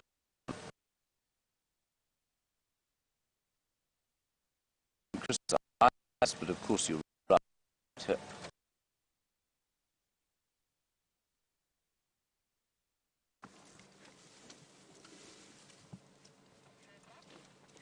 Sorry about that, everybody. We'll remain in a slightly dodgy signal area. You were quite interested in why it is that she seems to have a missing trunk as well. Not trunk, a missing tusk. And you make a very good point. And I don't really know what had happened to it. I suspect it simply got broken during her feeding at some stage, while she was feeding. Okay, we're just going to be quiet now, everyone. Just to give her a chance to go by. All she's saying there is, I'm trying to get past you. Please don't disturb me. And she's going to take her calf with her now. She turned. She called the calf. It was in an almost imperceptible movement. She called the calf away. And they've now moved off. That was wonderful to see.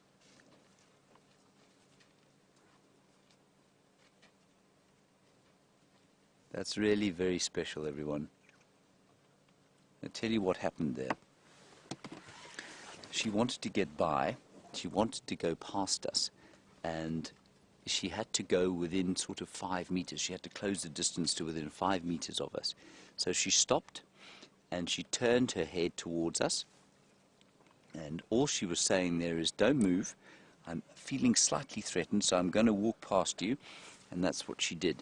She didn't at any stage show any aggression, which I think is fantastic. Then when she got there, she turned like just slightly to her left like that, and she obviously gave some kind of a signal. She must have given a call of some sort, and the little one then followed her away. Wonderful stuff. Alrighty. Let's try and go a little bit forward now. I'm going to have to wait for her to move out the way, though, before we go past here.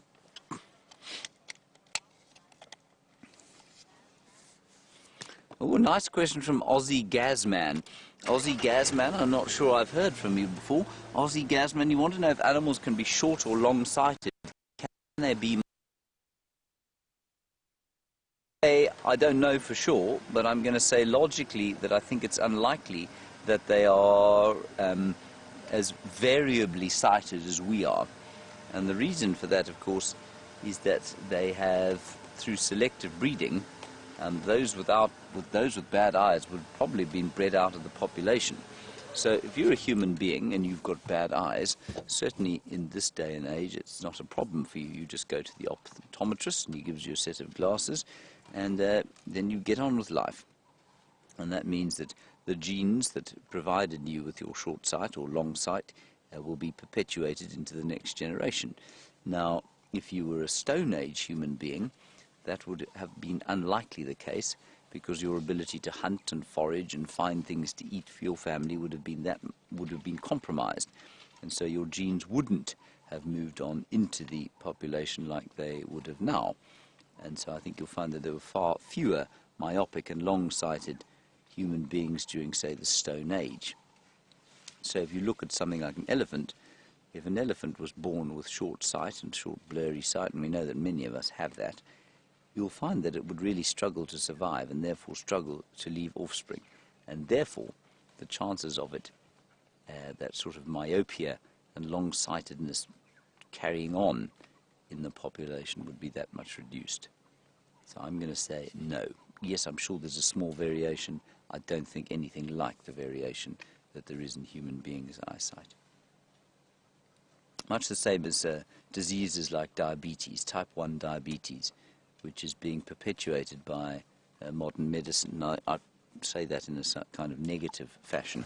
I don't mean that negatively at all, but it does mean that the genetics are around type 1 diabetes, for example, which would have killed somebody, say, 200 or 300 years ago, they're not killing people anymore, and so those genes are being passed on into further generations.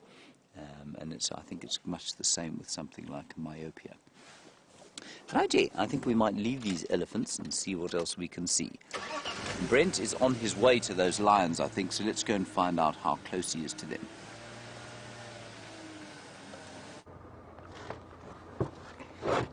Very exciting news. So apparently that buffalo is still alive. So there's a big battle going on between the Nkuhumas. Oh, that's... So, radio's going nuts, but I need to listen to it. So we're standby number 4, which is quite far down the line. And you've got to understand, the guys who found it obviously want to stay there. So as soon as possible, we will move towards where that's happening. The buffalo is still alive, and the lions are still fighting with it. So very exciting. It's happening just to the northwest of us here. But in the meantime, we're going to take a little peruse around and wait our turn very patiently. Not so patiently. I've got ants in my pants. I would be lying if I said I was very calm and patient about waiting. But we will wait patiently, attempt to wait patiently. In the meantime, we'll have a quick look around Red Dam, see what's happening in that area.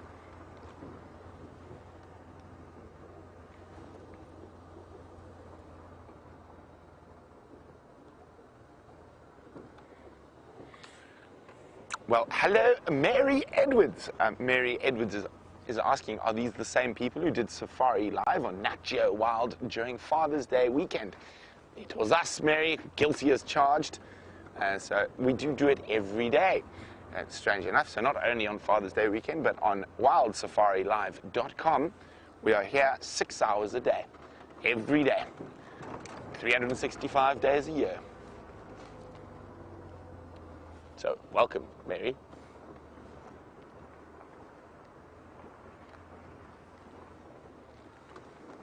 Okay, so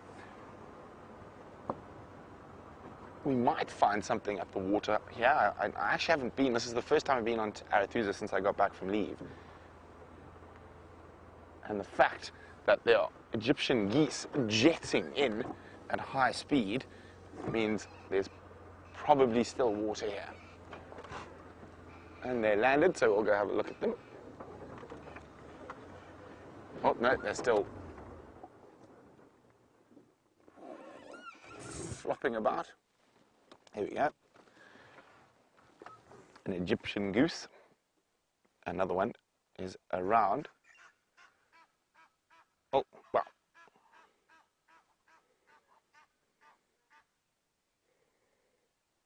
So you have already seen Egyptian geese this morning squawking with James. And there we go, and there's another one. Landed on a nice big knobthorn tree. Actually, both of them have. The other one's just to the right of this one. They are actually quite pretty birds. There we go. Now I wonder why they landed in a tree. Let's hope that they landed in the tree because there's a leopard lying below. Now that's very wishful thinking.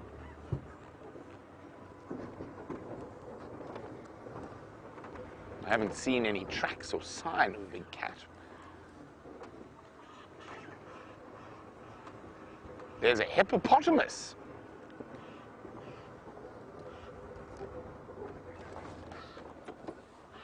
There we go. Hello, hippo. Now, the hippos are going to be severely affected by the drought.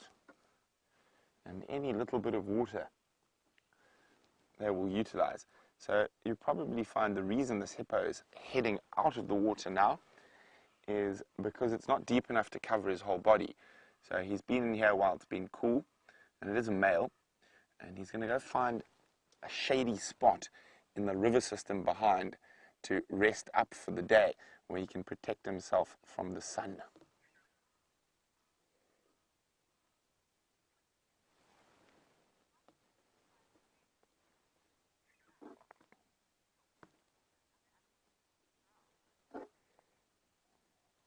Well, Deb's wondering, how do hippos find food if they only feed at night? Now, in a drought like this, they actually might feed during the day as well, but not too much. If the sun's out like it is today, it's going to find a nice spot to hide. Now, hippos can do up to 60 kilometers in a night in search of grass. So they'll walk massive distances between food and where they'll rest up. And in droughts like this, it's not uncommon, as I was saying, to find hippos not in water, but lying in thickets, because there just isn't that much water around.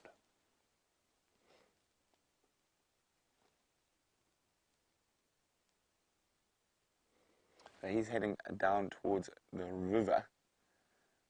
We'll just go across and see if we can get one last look at him as he disappears there.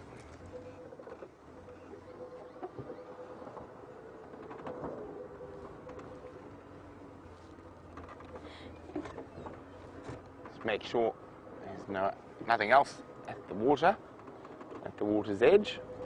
Oh, there's some birds, but we'll come back for them.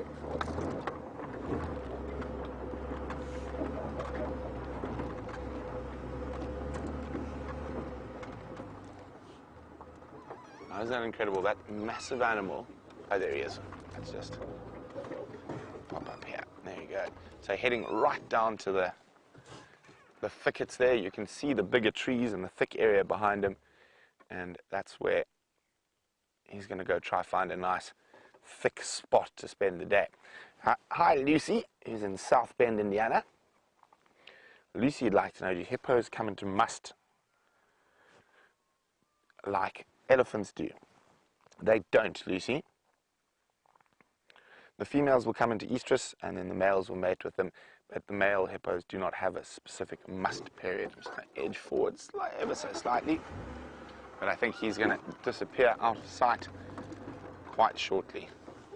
We get one last look at his big bottom. Oh no, he's moving down. It's quite funny, all the big animals, as soon as they hit a slope, they speed up. There's his big bottom.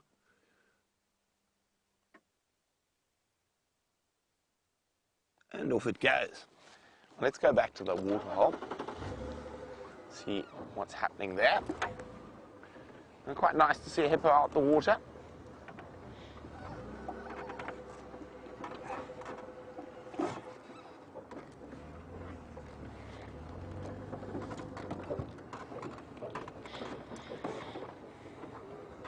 Now, if we stop up top here,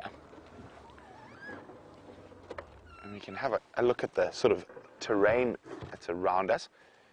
So this little water hole, the man-made water hole and a pumped water hole, but it's in a little river system. And if we have a look, there's another river system there, and you can see how the trees change as we move through this area. And then you get up to the crest, you can see there's some big, tall knob thorns in the distance.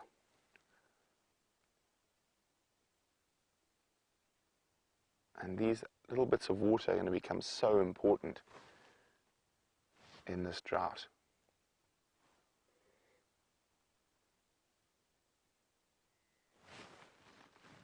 Now, let's go see what birds are down at the bottom.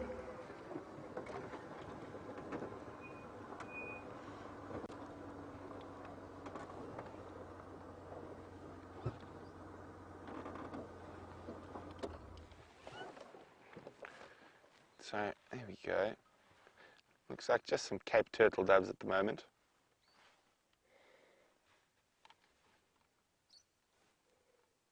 Oh, Dave, forget the doves for a second. Top of this knobthorn. Right on the point. There we go. Brown-headed parrot. Oh, isn't that gorgeous? Now, basking in the sunshine. Now, the parrots will actually be moving big. Oh, off he goes. Maybe he'll come down for a drink. Wouldn't that be spectacular? I think he's going to. Oh, no, he's landed in the tree there, but I think he's thinking about coming down for a drink. Did you see him, Dave? Have you got him? Zoom. Up, left. Zoom. Slightly right. There he is. Now, oh, no, it looks like he's found some leftover Ziziphus fruits. And he's feeding off. You can hear the squawk every now and then.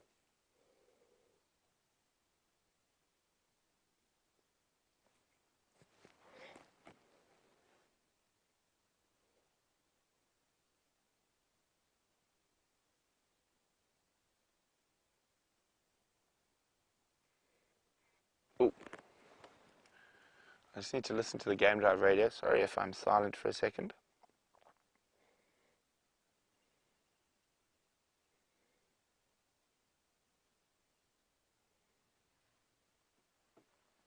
Yeah, I'm just going to move to the other side of this little dip so I can get better radio comms.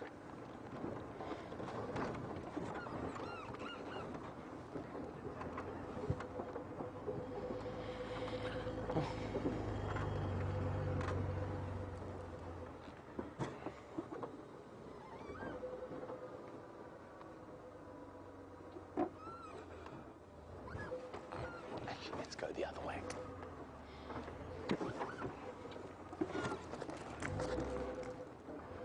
Really nice to see the parrots.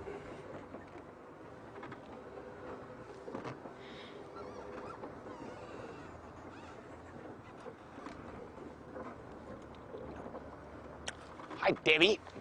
Debbie would like to know how many lions are involved in this killing of a buffalo.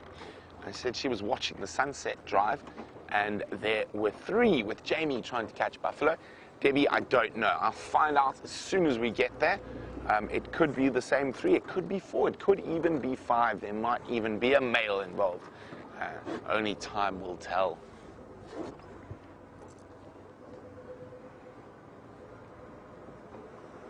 Now, this is the area that hippo moved into, somewhere in this thick stuff here. Maybe we'll get another visual of where he's found a spot to snooze from here, but you don't want to put too much pressure on hippo and drive up to them when they are in their sleeping spots, especially in a drought year, because they will be maybe a little bit grumpy.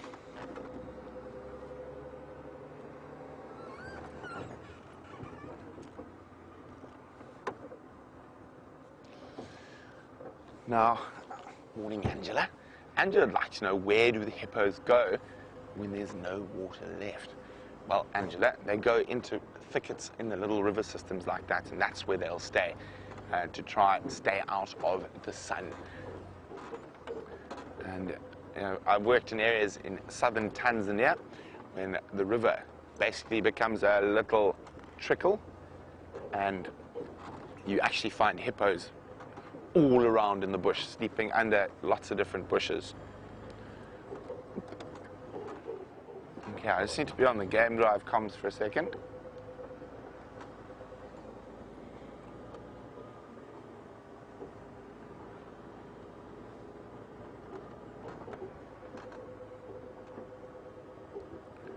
Harley. Harley, what's the update on the lineup there?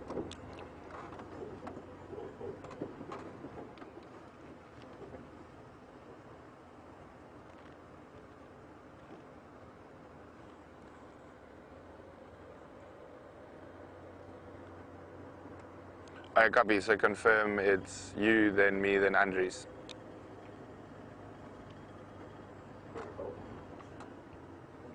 Copy, will do.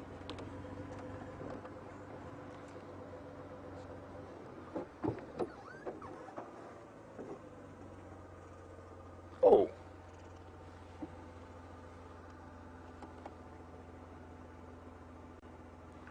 Hello. Copy, thanks. There's male leopard tracks, very nice ones.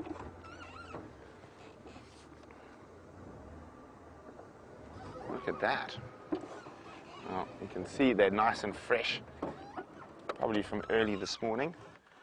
Very, very prominent, sticking out there.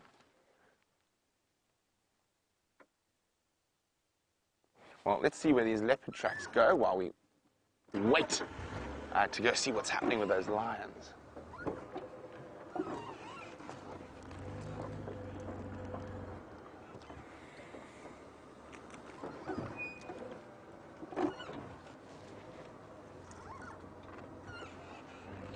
See, which way are you going to go, Mr. Leopard? This way. See the tracks there, Dave? No, you don't. Yeah, they're there. Let's go see where this leopard's heading. So we're in the sort of northwestern area of Arathusa at the moment, where those lions are just behind us.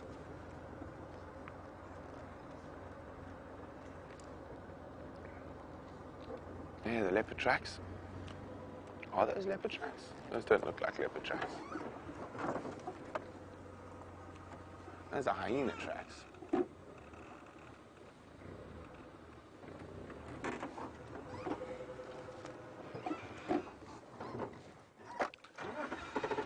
Hi, Dave. Dave's in Indiana. And Dave says the dirt roads we look on look like they could be old railway right-of-ways. They're not. They're probably originally elephant paths that the roads have been developed on. So a lot of the roads here are old animal paths. So now, instead of being a single-laned elephant path, it's a double-laned elephant path that we have the privilege of utilizing as well.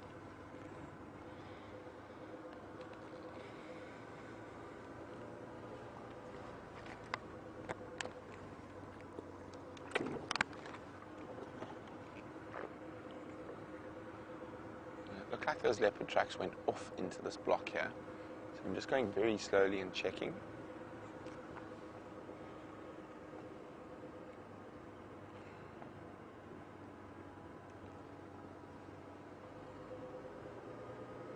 Now, could be Tingana. It could also be Anderson. Both those male leopards are. Come into this area. This is sort of around the boundary of their territories.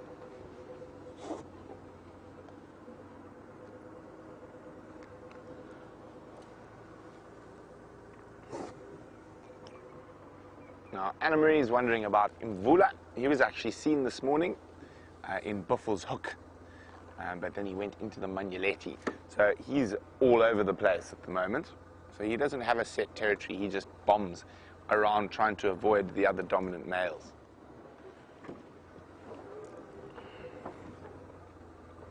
Oh, hello, Impalalas. Where's the leopard? He doesn't look like he knows. The male impala. Oh, off he goes. Now, ideally, we want to hear impala snorting to let us know that there's a leopard around.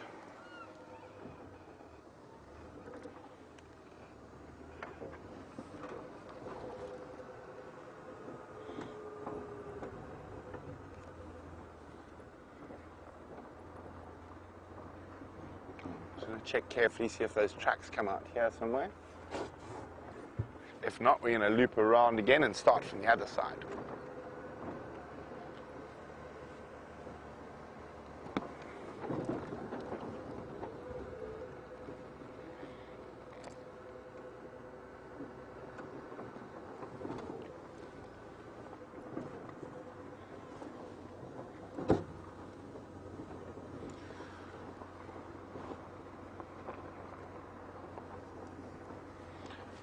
I agree wholeheartedly with Erlene, who says we're definitely due for an Anderson sighting. Wouldn't that be exciting? I've only ever seen him once. He is a monster. The biggest male leopard I've ever seen.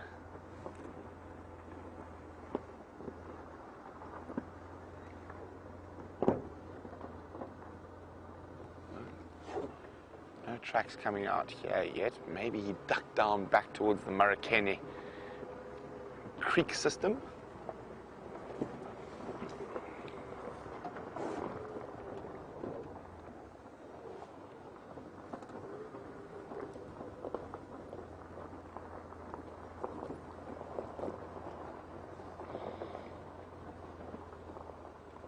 Okay, now if he's hunting, he might move through this area.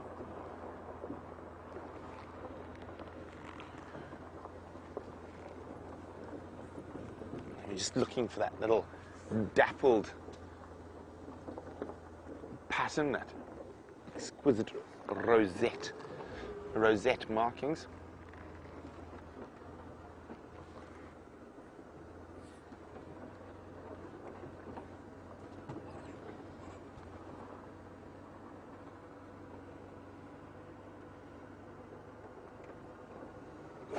Sorry, I just need to listen to the game drive radio.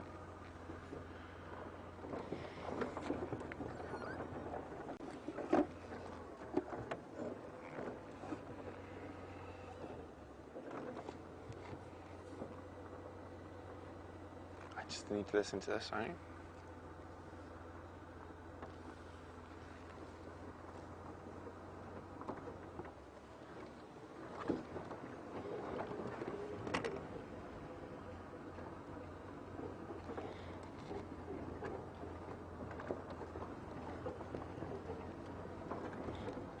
So no sign of any tracks here, so let's go for a bumble down the Marikene, and then we'll come back up towards the Sibambili boundary, see if there's any sign of anything that side.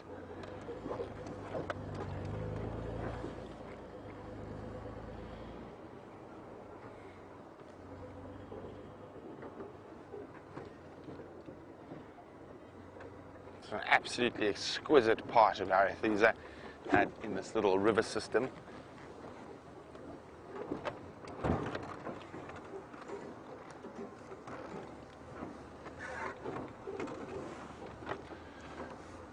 Now, we're going to keep checking for this leopard, and hopefully I'll get into the Nkuhuma shortly. While we do that, James has got the cutest of the cute to show you.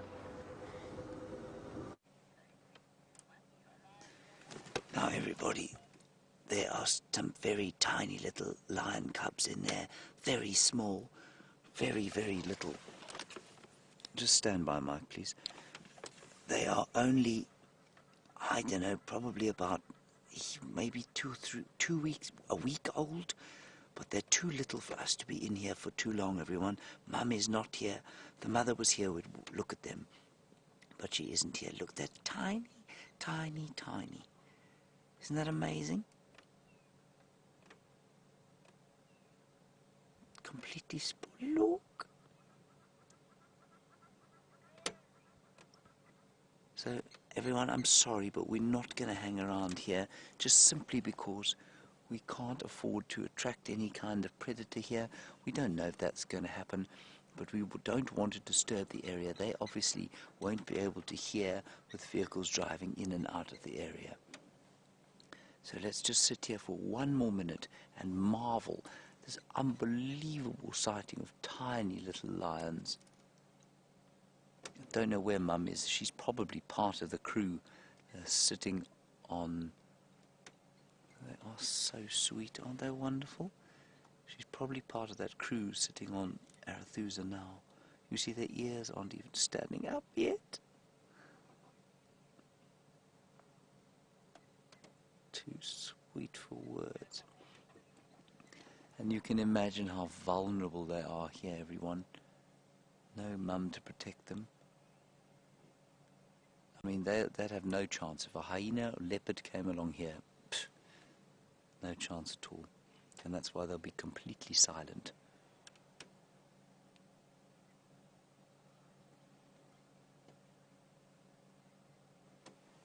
I'm going to take one picture, everyone, and then we're going to head out of here. Mike, go ahead.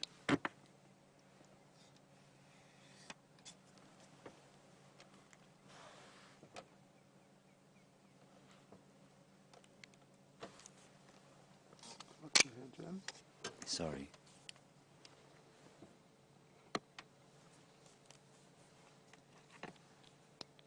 Yeah, these are very young cubs, so I think maybe you and Herbie can come in and have a look, and then I think we should probably zone it until the mum's back.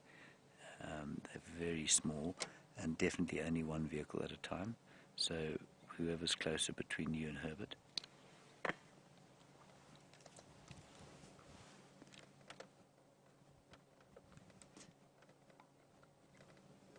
Anya, are these considered newborn? I don't really know that you can say what would be newborn or not, Anya. You mean their eyes are open, and so that means that they must be at least sort of 6 days old.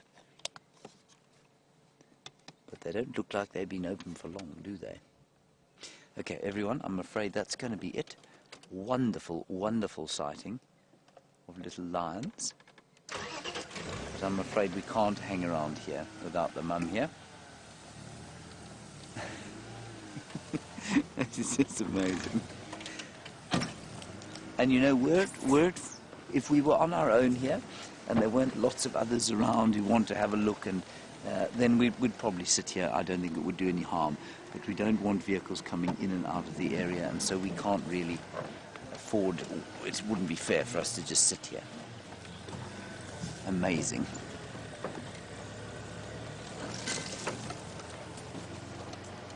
So there were 3 of them there, everyone, just 3, and I mean, yeah, 3 little cubs there, and 3 obviously in the other group, so that makes 6 Nkuhuma little cubs.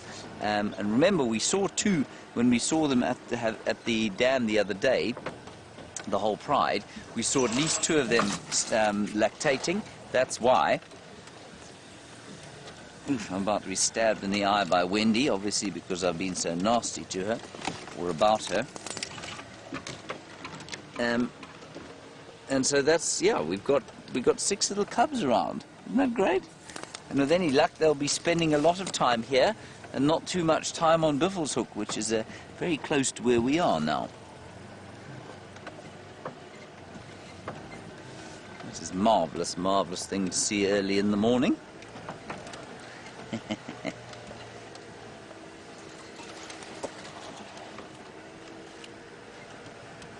So the question remains, where are the others? And I don't know the answer to that question. I wonder if they're not in the same system of drainage there. But except they called in cubs last night. I wonder if it wasn't these 3. In fact, I'm pretty sure it was these 3, whereas I just assumed it was the others.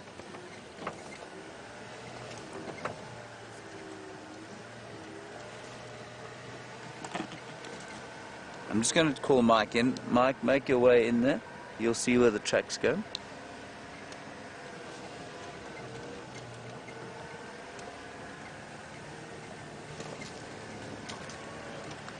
Mike, just make your way in. You'll see where the tracks go. Phew! That was worth waiting for. Absolutely.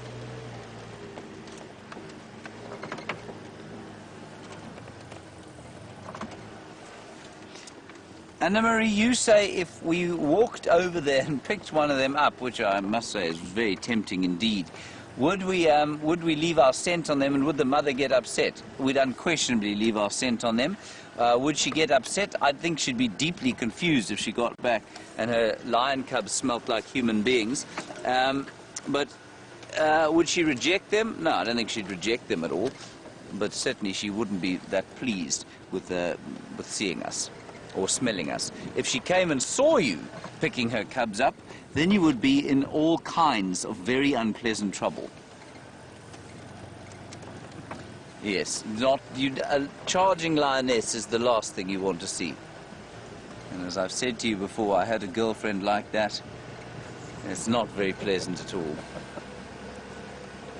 One just sort of stands wide-eyed, heart beating.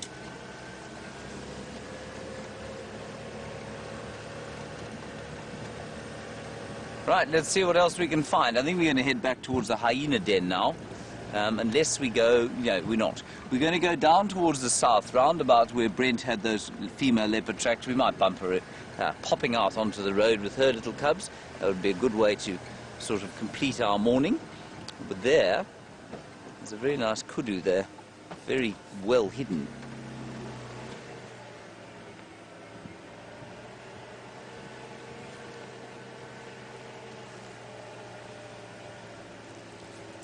Let's go back here.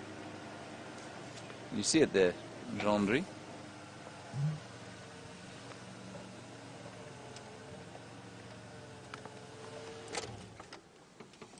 Lovely big bull. Look at the size of his horns. He's absolutely massive.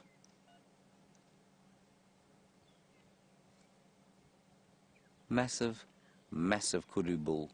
Fully grown, probably about 7 years old. They often don't live much longer than that.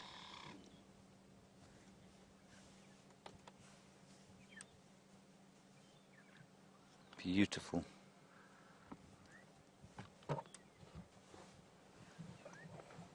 Wonderful. Thank you, Gendry, for indicating that you were sick of looking at the kudu and coming back to me. Marvellous. Okay. Sorry, the game drive radio is going ballistic in my ear at the moment. Everybody trying to get into that lion sighting, and we're various people trying to just take a bit of control and say, whoa, whoa, whoa, whoa, whoa, just go one at a time.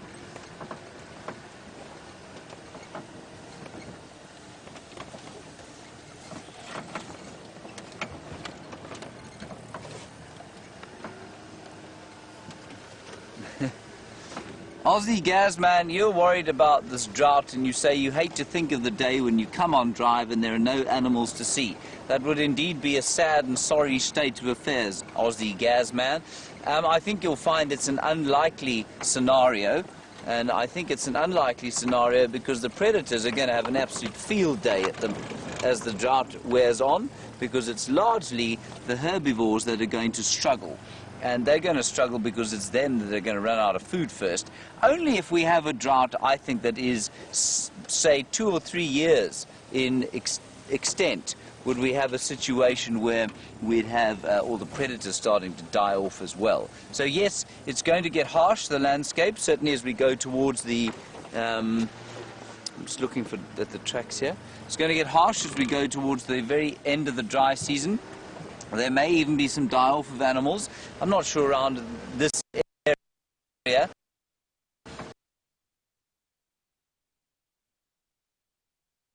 That will affect the numbers of prey species. They will go down, of course. It's just part of the normal balance of things. I don't think, I mean, it would have to be really severe for us to be able to say, look, anything. Gendry has spotted a squirrel. Sorry, Gendry, he's not being particularly confiding, but I have found you a southern grey hornbill. There he is. That's my. You see, when I point like that, that's I'm looking. He's right. He's on the first tree in front of us there. Unfortunately, Gendry has got eyes only for squirrels this morning and small lions.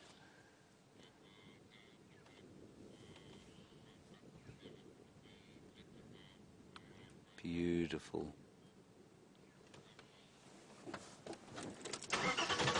Very nice. Southern grey hornbill.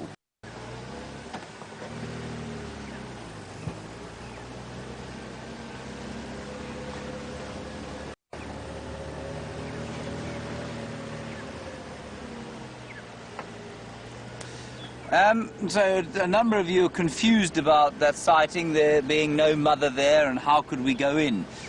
Well, we didn't. First of all, Jors and I went in there just to look to see if the mother was there, because that's where we knew the cubs were from last night. So we've gone in there, we had a quick look, we realized the mother wasn't there. We had already impacted the area by being there. By pointing the camera at the lions, it makes no difference. And so what we did was, once we realized the mother wasn't there, we had a quick look, turned around and went back out again. So that's what's happened there. I don't believe we were in any way negatively affected, those cubs, but I think having cars going in and out of there would certainly compromise their ability to see what's going on. And certainly to hear any potential threat. And those are very small cubs.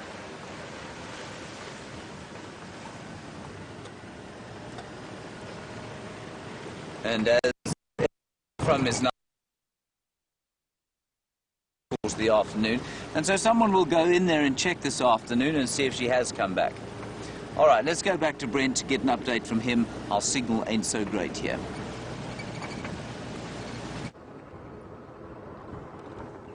So we're now on standby number 1, but we're still tracking that male leopard. It is being confirmed that Tingana was actually seen earlier this morning, so it is Tingana's tracks, not the monster Anderson. So, and he was seen very close to where we found those tracks before they lost him. So these are really fresh tracks, and I'm just hoping we manage to catch him before he crosses into Simbambili. And we're about to go onto the Simbambili boundary now. We found his tracks heading almost due west. So let's see if we can find him while we wait and to go to the lions.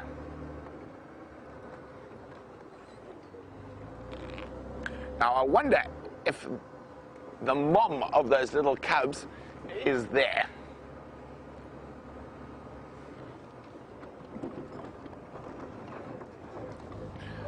Hi, Marianne, who's in Arkansas. Marianne would like to know, what is the largest recorded male leopard? As far as I know, it's about 100 kilograms, so it's just over 200 pounds is the largest ever recorded male leopard.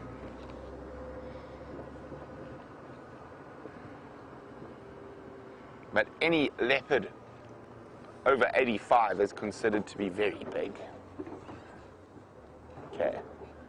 Now, hopefully we'll find him shortly. He was going straight in this direction.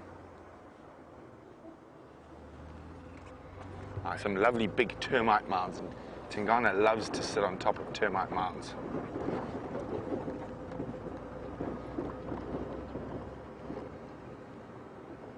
So from where his tracks went into the block, it should be almost opposite us now.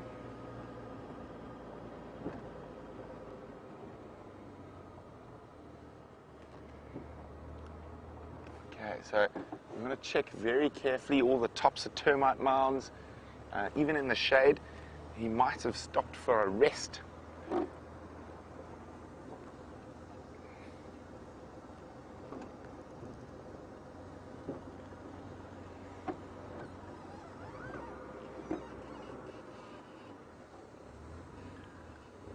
Hoping he hasn't just marched through. Now, Tingana is a true marcher, like most male leopards, and he's got a massive territory to defend. So he's on a serious walk when he goes off to scent mark to make sure no other males are coming into his territory. I would guess the tracks went in almost directly opposite where we are now. The strong possibility he could still just be having a snooze somewhere around here.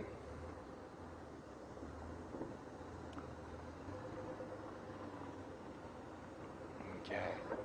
Come on, Dave, spot us a leopard.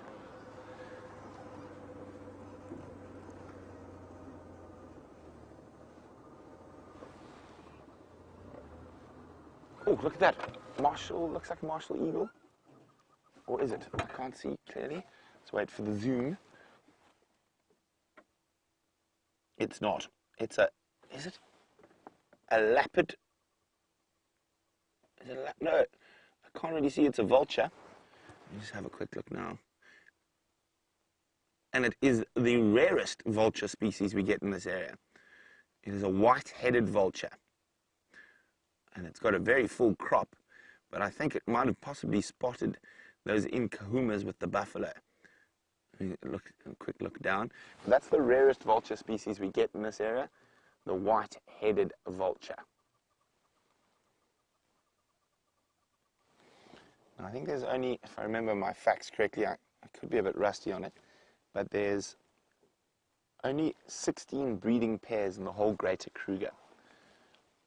They are more common up north in Africa, but in this area, not so much. And they've definitely spotted those Nkuhumas by the looks of things. So they're circling above, or maybe they haven't. Maybe they're a bit slow this morning.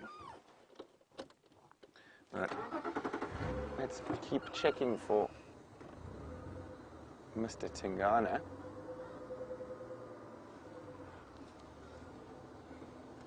Now, while we check for the leopard and wait for our chance to go see the Nkuhumas, James has got something that tries to avoid Mr. Tingana at all costs.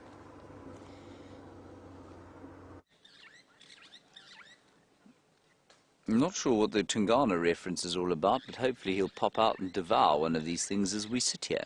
Of course, it is compulsory when you live in the bush to stop for impala at least once a day. And here is our impala sighting. 3 stunning males. And they just formed a little friendly bachelor herd here. Their testosterone levels having plummeted after the rut. Although yesterday, you know, I went for a very nice walk in the morning, and there was a great deal of rutting behavior going on, which was very odd for this time of the year. Go a little bit forward.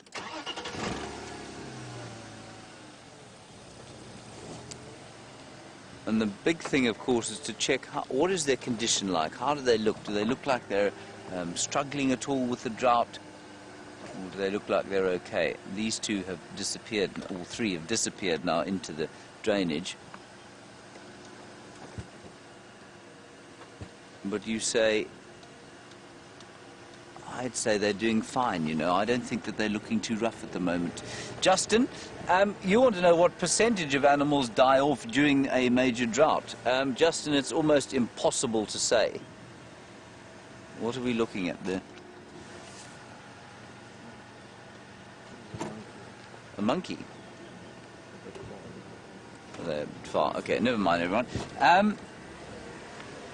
Justin, it's impossible to say because, you know, what is a severe drought? Is it 1 year? Is it 2 years? Is it 3 years? During a drought like this, I don't know.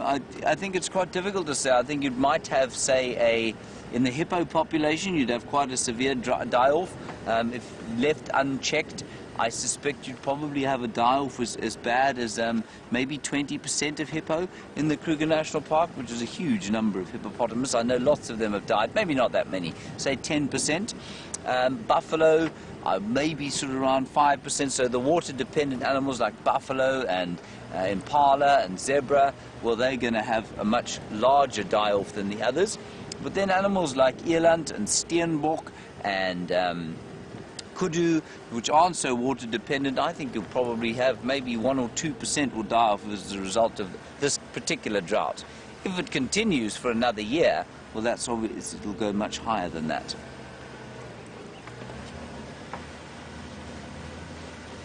Right, we're heading towards the Djuma Dam pan now, and we're going to go over the dam wall and straight towards the high density.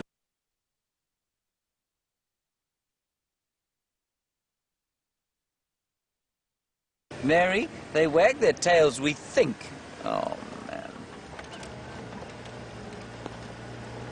Mary, they wag their tails, we think, to get rid of...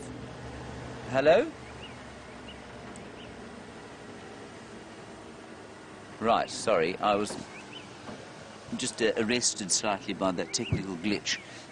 Mary, they wag their tails to get rid of ticks, believe it or not. So there's a theory, and I think it's quite a good one, that you know that they have those two black stripes either side of the tail, and that black stripe is warmer than the rest of the body, than the white around it, and it's directly in line with the wagging tail, and so the ticks congregate where it's warm, and then the wagging tail gets rid of them. How true that is, I don't know, but I think it's probably quite a good idea.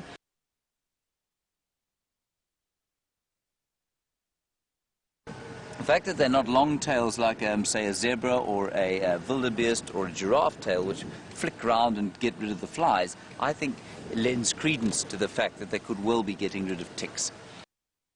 Get into a position here where we can have a look at these nyalas. Be quite nice through here, through the trees. Is that any use to you, Jean-Andre, or is the tree in the way? In the way of one. Oh, there we go. There she is. She's looking at us with a deep sense of suspicion. Why are we stopped here looking at her? What on earth would we be doing that for? They are the most beautiful, I think. All right. Now, we know that they're struggling to find things to eat, and we know that, yeah, you can see eating a scraggly stick. And troglodytes are known for not only eating grass, and dry times like this, go and have a look at what else they like to eat.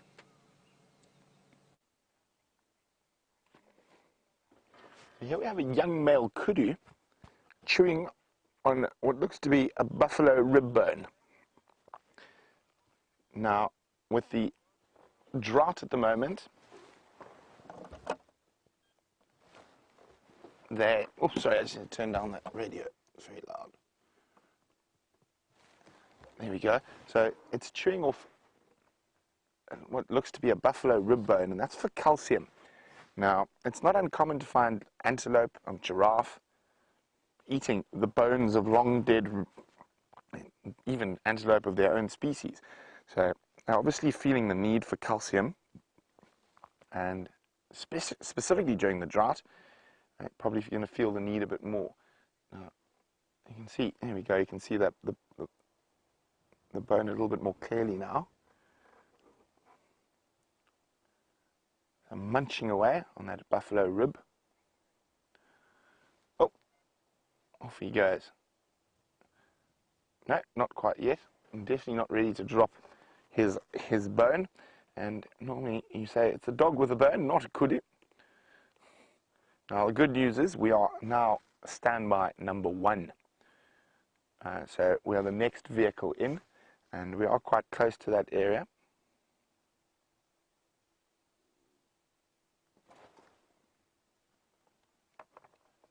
So it's going to be on the games already. Ephraim, standby number 3 available behind Ephraim. Standing by. Sibambili, Arethusa cut line quite close to Triple M.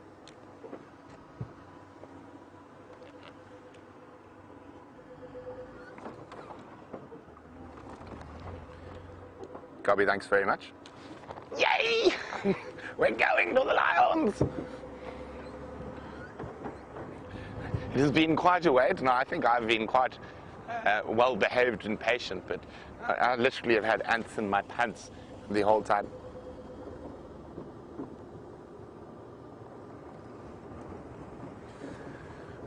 Okay, so the lions are in the Marikeni River. So we were driving down the Marikeni River earlier, where it's quite big and wide, but at this top sections, it's sort of right at the reaches of it, and it's quite narrow and thick. So we're going to go try and find our way into where the Nkuhumas have killed the buffalo. So when we first found out about it, the buffalo was still alive and stayed alive for quite some time. So I wonder how many lions are there, and who's there? Is the mom of the cubs there? Or both moms of both sets of cubs there? We will find out in a few minutes.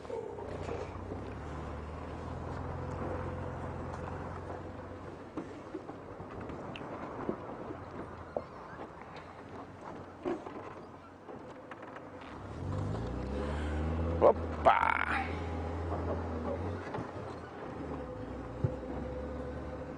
And so while we rush in towards the lions, let's go see what Commander Bond is up to.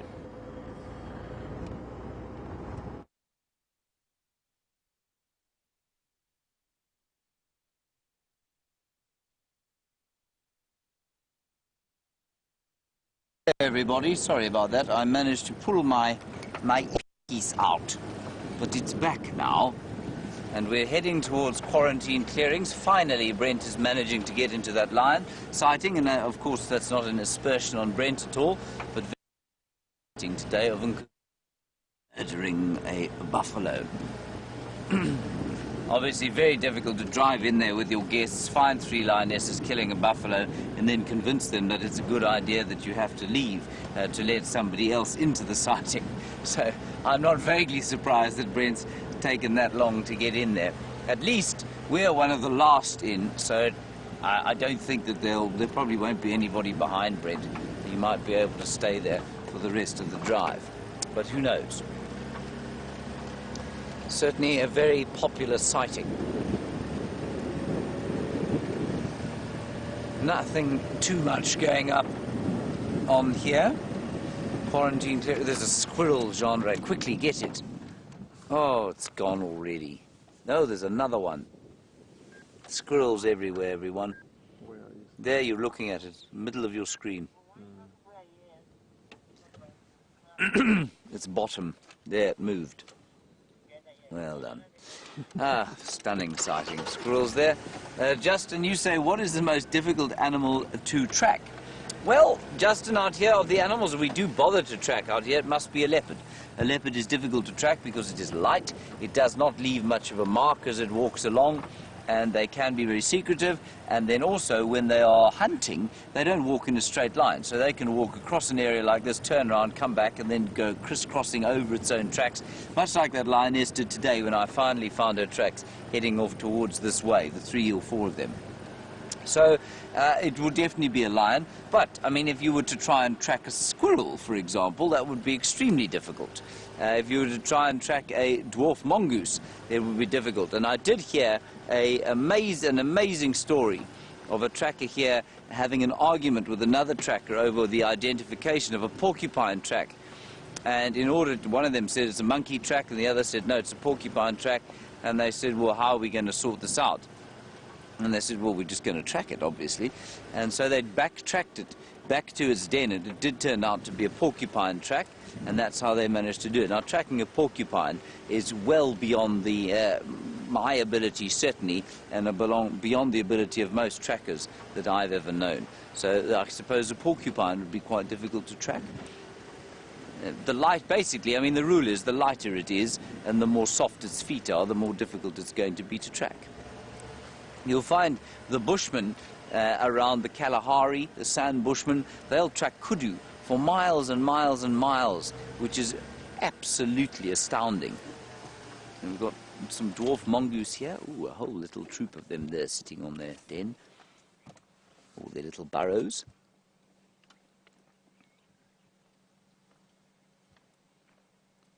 Wonderful there. And their little burrows, enjoying the bit of heat coming out from the termites there, the metabolic termite heat. And you can tell a very peaceful day, very little sound at all. Just the odd Birchall starling going quack, quack, quack, quack, quack. Otherwise not much. Now these mongoose would have just come out of their little burrows, sunning themselves. They'd have engaged in some allo grooming. In other words, a grooming of each other, and they'll just now be moving off to forage. They'll be looking for scorpions and millipedes and any other kind of thing that they can get at this stage. And there are just not that many things that they're able to get at these days, because there's not much in the way of insects, very little in the way of fruit, not much in the way of eggs even. And were you to drop a couple of chicken eggs off at this den site every morning, I think they'd be extremely happy. But it does indicate, you know, all the birds, all the mongoose and the squirrels and all of those sorts of animals that you'd think, if you read about their diet, you'd look around us here and you'd think, goodness, there can't be anything for them to eat. Somehow there is. They find all sorts of things to eat. And that's because there's a lot more in the invertebrate or insect world that we know of. Ooh, Brent has not got the lions, everybody. It's very disappointing. He's got something else to show you. Now we're on our way. We're probably 50 meters from the lions. And it looks like, who is that? Looks like Tingana. Yes. Yeah. Sorry guys, just went right. At the moment he was Lanzering Mala. He's now stationary on the Shidulu. He's coming back to the northeast now on the Morven Konzo, coming into the sighting. So we're going to stay with the leopard now while we can, and then we'll go to the lions next. Now this is not uncommon that a male leopard will actually come see if they can hear lions feeding. They come have a look.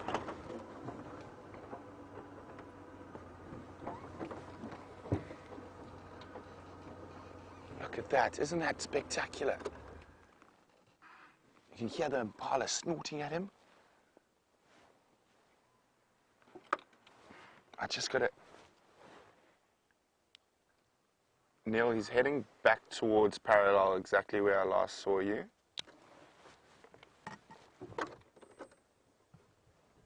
So he can hear the lions. He keeps looking back down.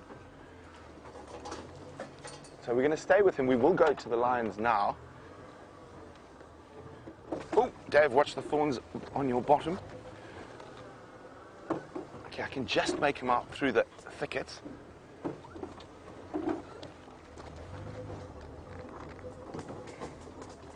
Dave, just keep an eye on him there. Can you see him still?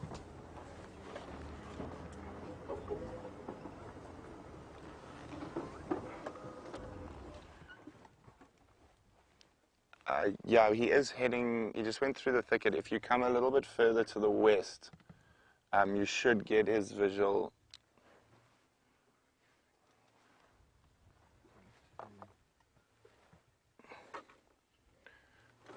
Okay. Oh, there we go. Dave's got him. Here he is. Okay. So now we've got decisions to make. I think let's go. We've been waiting so long to see those lions, so we're going to keep going to those lions. And then if the lions are being boring, we'll come back to the leopard. Okay, now I got too excited there. I've got to figure out where the lions are. It looks like the tracks go that way. Neil, I'm going to head towards those Ngala.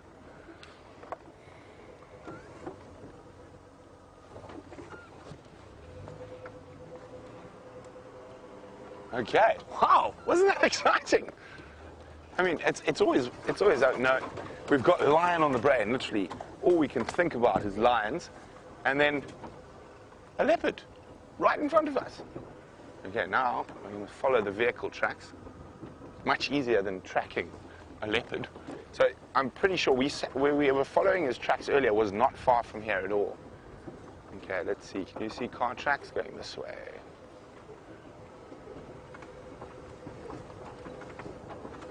Okay, so apparently this is in quite a difficult area where the Nkuhumas are. So I'm just going to see if Harley has got my vehicle audio.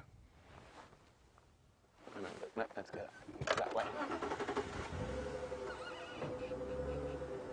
They did say it was a particularly difficult spot and that people have got lost, so there's lots of car tracks going in lots of directions. But I think we're on the right track.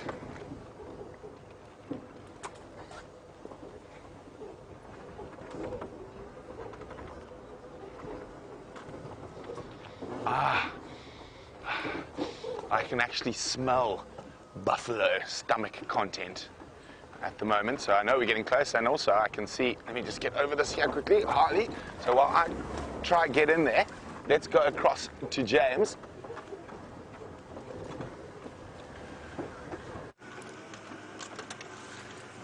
Unbelievable stuff that, isn't it? Really quite astonishing. We've come here to the hyena den, and There don't appear to be any hyenas here, which is very, very irritating. Especially as it's our second trip here today. It's warmed up so nicely. I would have thought perfect conditions for a little hyena to be enjoying the sunshine. But I'm afraid the hyena den is entirely inactive. And I have a little suspicion today that maybe I should check the Mvubu Road den. Maybe they've come back here, but I can see plenty of very fresh hyena tracks around the base of this hole. So they are around somewhere. And maybe come through here. And it's quite possible she came back, fed them, went off foraging again, and they've just gone back inside. I mean the little cubs, which are now, what? They must be three weeks old, I would have thought. 3 or maybe even 4 weeks old. The wind's starting to come up. It's interesting, you know, in the last little while, every day we've had these still, well, we've had many days of these still mornings. I'm going to kill you, fly. Still mornings. And then as soon as the sort of heat starts to build a bit, a wind comes through. Everybody, Brent has managed to get to Red Dam and the Lions.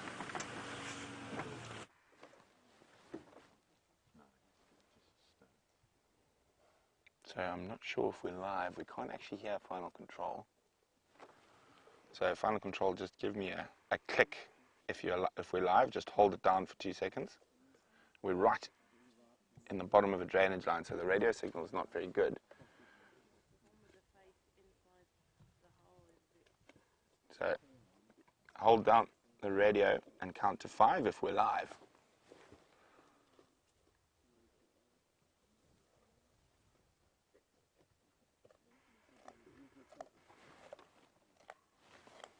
Okay, so I'm just going to assume we're live because I can't hear Kirsten in final control. And we are with the Nkuhuma Pride, and apparently there are 6 individuals here. Now, I can only see the 2 lionesses at the moment that are feeding. And so the mothers of the cubs are here on the buffalo kill. It looks like a big old dugger boy that they've caught. That's probably why it took so long to kill it. Now, he's a very big buffalo.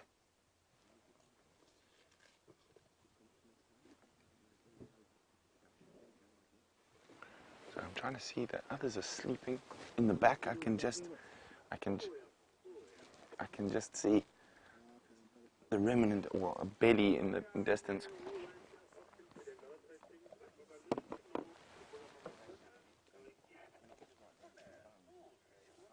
There we go.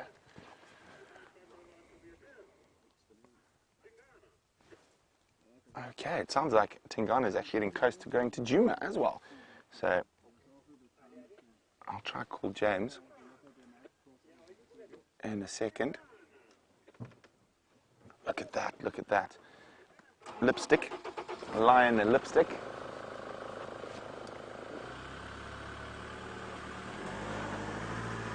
Bye. Okay. I know Kirsten's trying to talk to me, but I can't hear her. I'm just going to reverse slightly where my aerial might be a bit higher. Okay. Now, as I said, I'm not 100% sure whether we're live or not. And I'm just going to try. There we go. Okay. I'm just amazing that. I moved a meter and I can hear Kirsty. Let's just get a little bit closer. So I'm afraid it's probably not going to be able to take questions when we're down in the bottom of this riverbed, just because I'm not going to be able to hear, but we'll give it a try. So there we go. She's busy opening up the stomach. Oh, beautiful lines. Now, I can see a 3rd lioness, but apparently there are 4 lionesses, but apparently all 5 are here, plus a male, but I can't see him.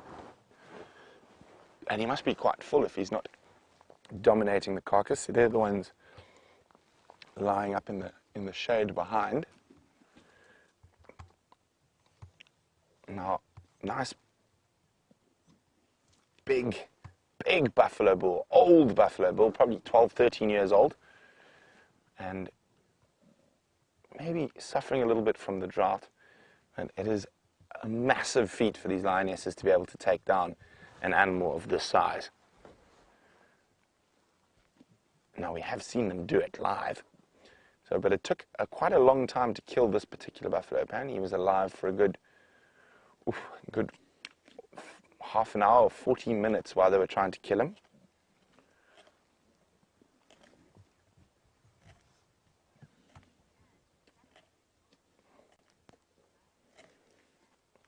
Well, hi, Marianne. Marianne's wondering if it's unusual for a buffalo to still be alive while the lions are killing it. Not at all. I think the longest I've ever seen a buffalo take to die was over an hour, and the lions were actually already feeding on it while he was bellowing. And it was also a big bull like this. And you can see how she's using her premolars like a pair of side cutters there to cut through the thick buffalo skin.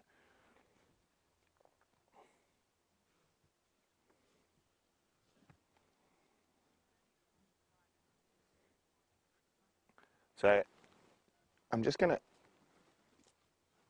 so Tingana's crossing over at the power lines. So I'm going to see if James is close by. So I'm going to just let Kirsten tell him that Tingana has crossed into Djuma at the power lines. And I think Ephraim is with him at the moment. Okay, let's try reposition a bit.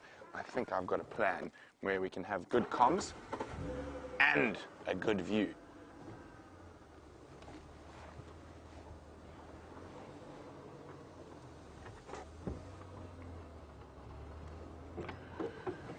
You holding on, Dave?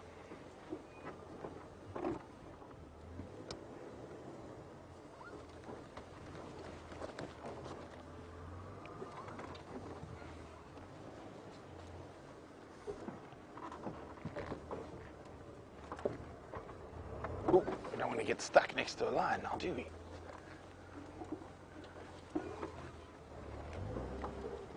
There we go. Look at that.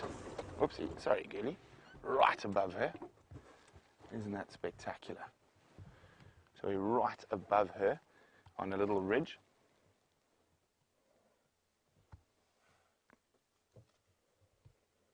Look at this. Now I'm gonna keep quiet and let you listen to this. So Dave's gonna put the sound up.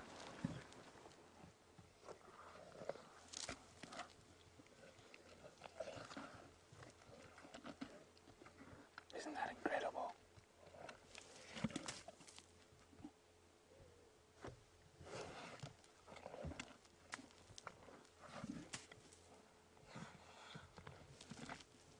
Yeah, ripping the meat.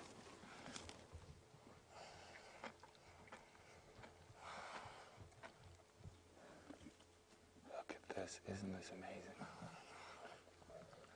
So it's not uncommon for not all the lions to feed after a hunt like this. It's been exhausting to bring down an animal of this size. Oh, sorry, just on the radio. Standing by. Copy, thanks, no problem. So the others are resting. I can only see 4. I can't see the 5th lioness, but she could easily be around here.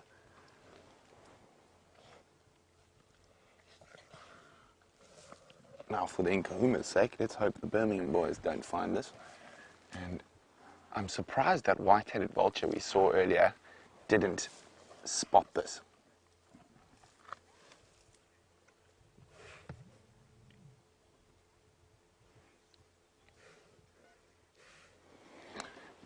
A huge Safari Live welcome to Bigger Picture, who's a brand new viewer. Really exciting to have you with us, Bigger Picture. Now, Bigger Picture is wondering, is this not dangerous being this close to the lion? So the lion from her, if we come out a bit there, Dave, you can see here I am, and to her bum there, is about, oh, there we go. Dave's got a measuring distance thing. I think it's about 6 foot. 4.9 meters. No, a bit longer than 6 foot. I think your measuring device is slightly out, Dave. That's definitely not 4 meters. I'd say it's probably 2.5, 3 meters. Yes, well, it also could be because we're on the height here. So the reason it's not dangerous is we're in a car. And a car has only been around for about 100 years, just over 100 years.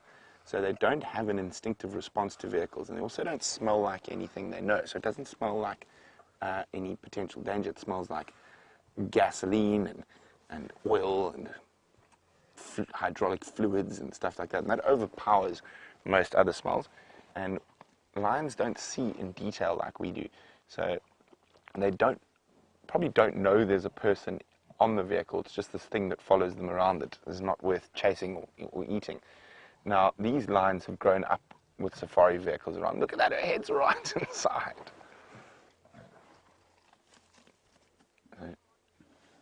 And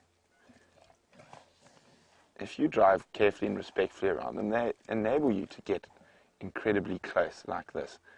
And we're just very, very, very lucky to work in an area where the lions are this relaxed. Now, I've worked in areas where lions run from cars, and it's taken me 3 to 6 months to teach the lions that we're not trying to hurt them, that we're not a threat to them. Oh, this is absolutely spectacular. Now, fortunately, these lions are going to be here for quite a while, probably 2 days or so, unless a male joins, or hyenas decide to start chasing them. If there is a male here, the hyenas will stay away, but if there's no male, the hyenas in the right number, I think it generally works out to be 4 or 5 hyenas per lioness for them to chase the lioness off. And it also depends on how full the lions are and how hungry the hyenas are. But I think by the sunset safari, vultures will have descended. I think these trees will be littered with vultures come sunset safari.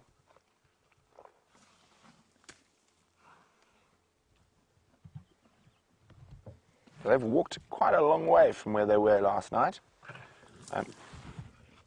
Oh, she's getting angry with the buffalo carcass. Growling the fact she can't get a piece of meat out of there. Now, I think she might have also thought one of the other lionesses was also coming to feed. And lions can be very aggressive with each other around a carcass.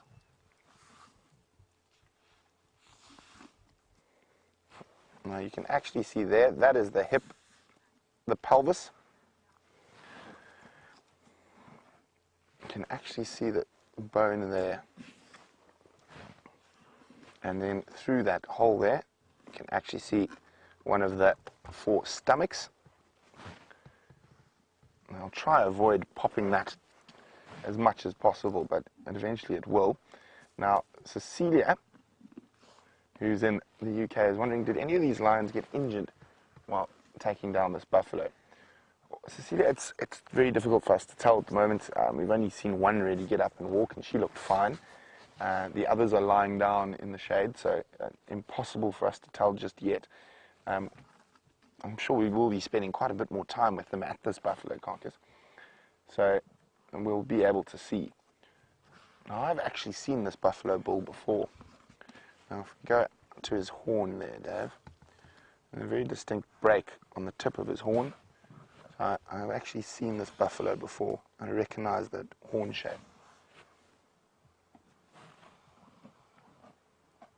Munchy, munchy, munchy.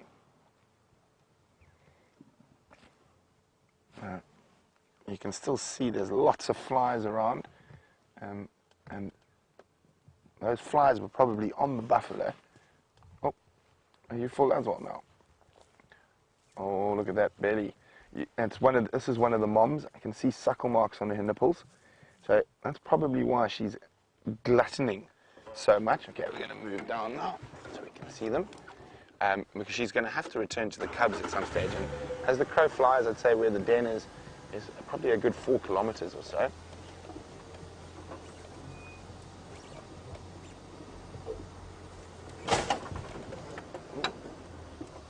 go.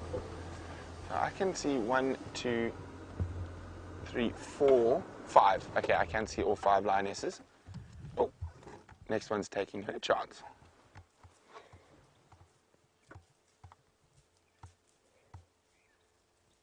So they can sort of eat about 8 to 10 kgs in one sitting. And then they do have a very fast digestive system. And then they'll go rest, and then they'll start feeding again. Let's try a bit further back.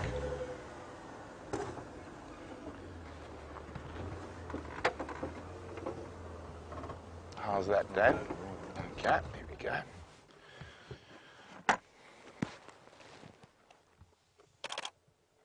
Oh, isn't she gorgeous?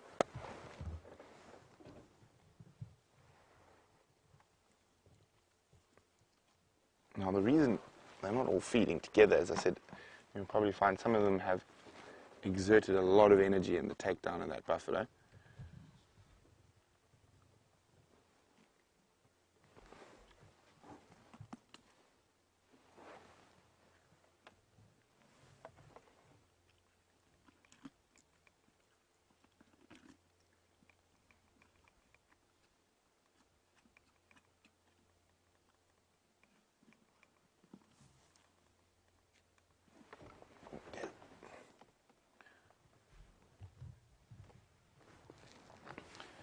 Okay, well, we're going to sit here for the last few minutes of drive, watching the Nkuhuma lioness tuck into her hearty protein-filled breakfast.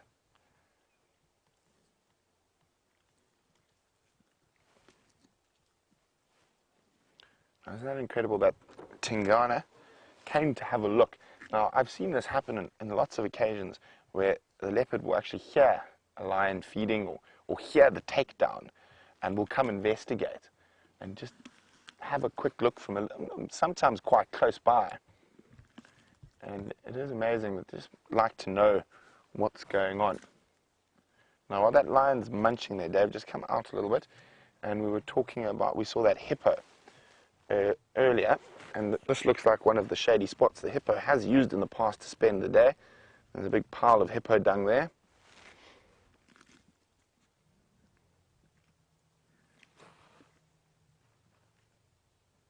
Look at that, isn't that spectacular?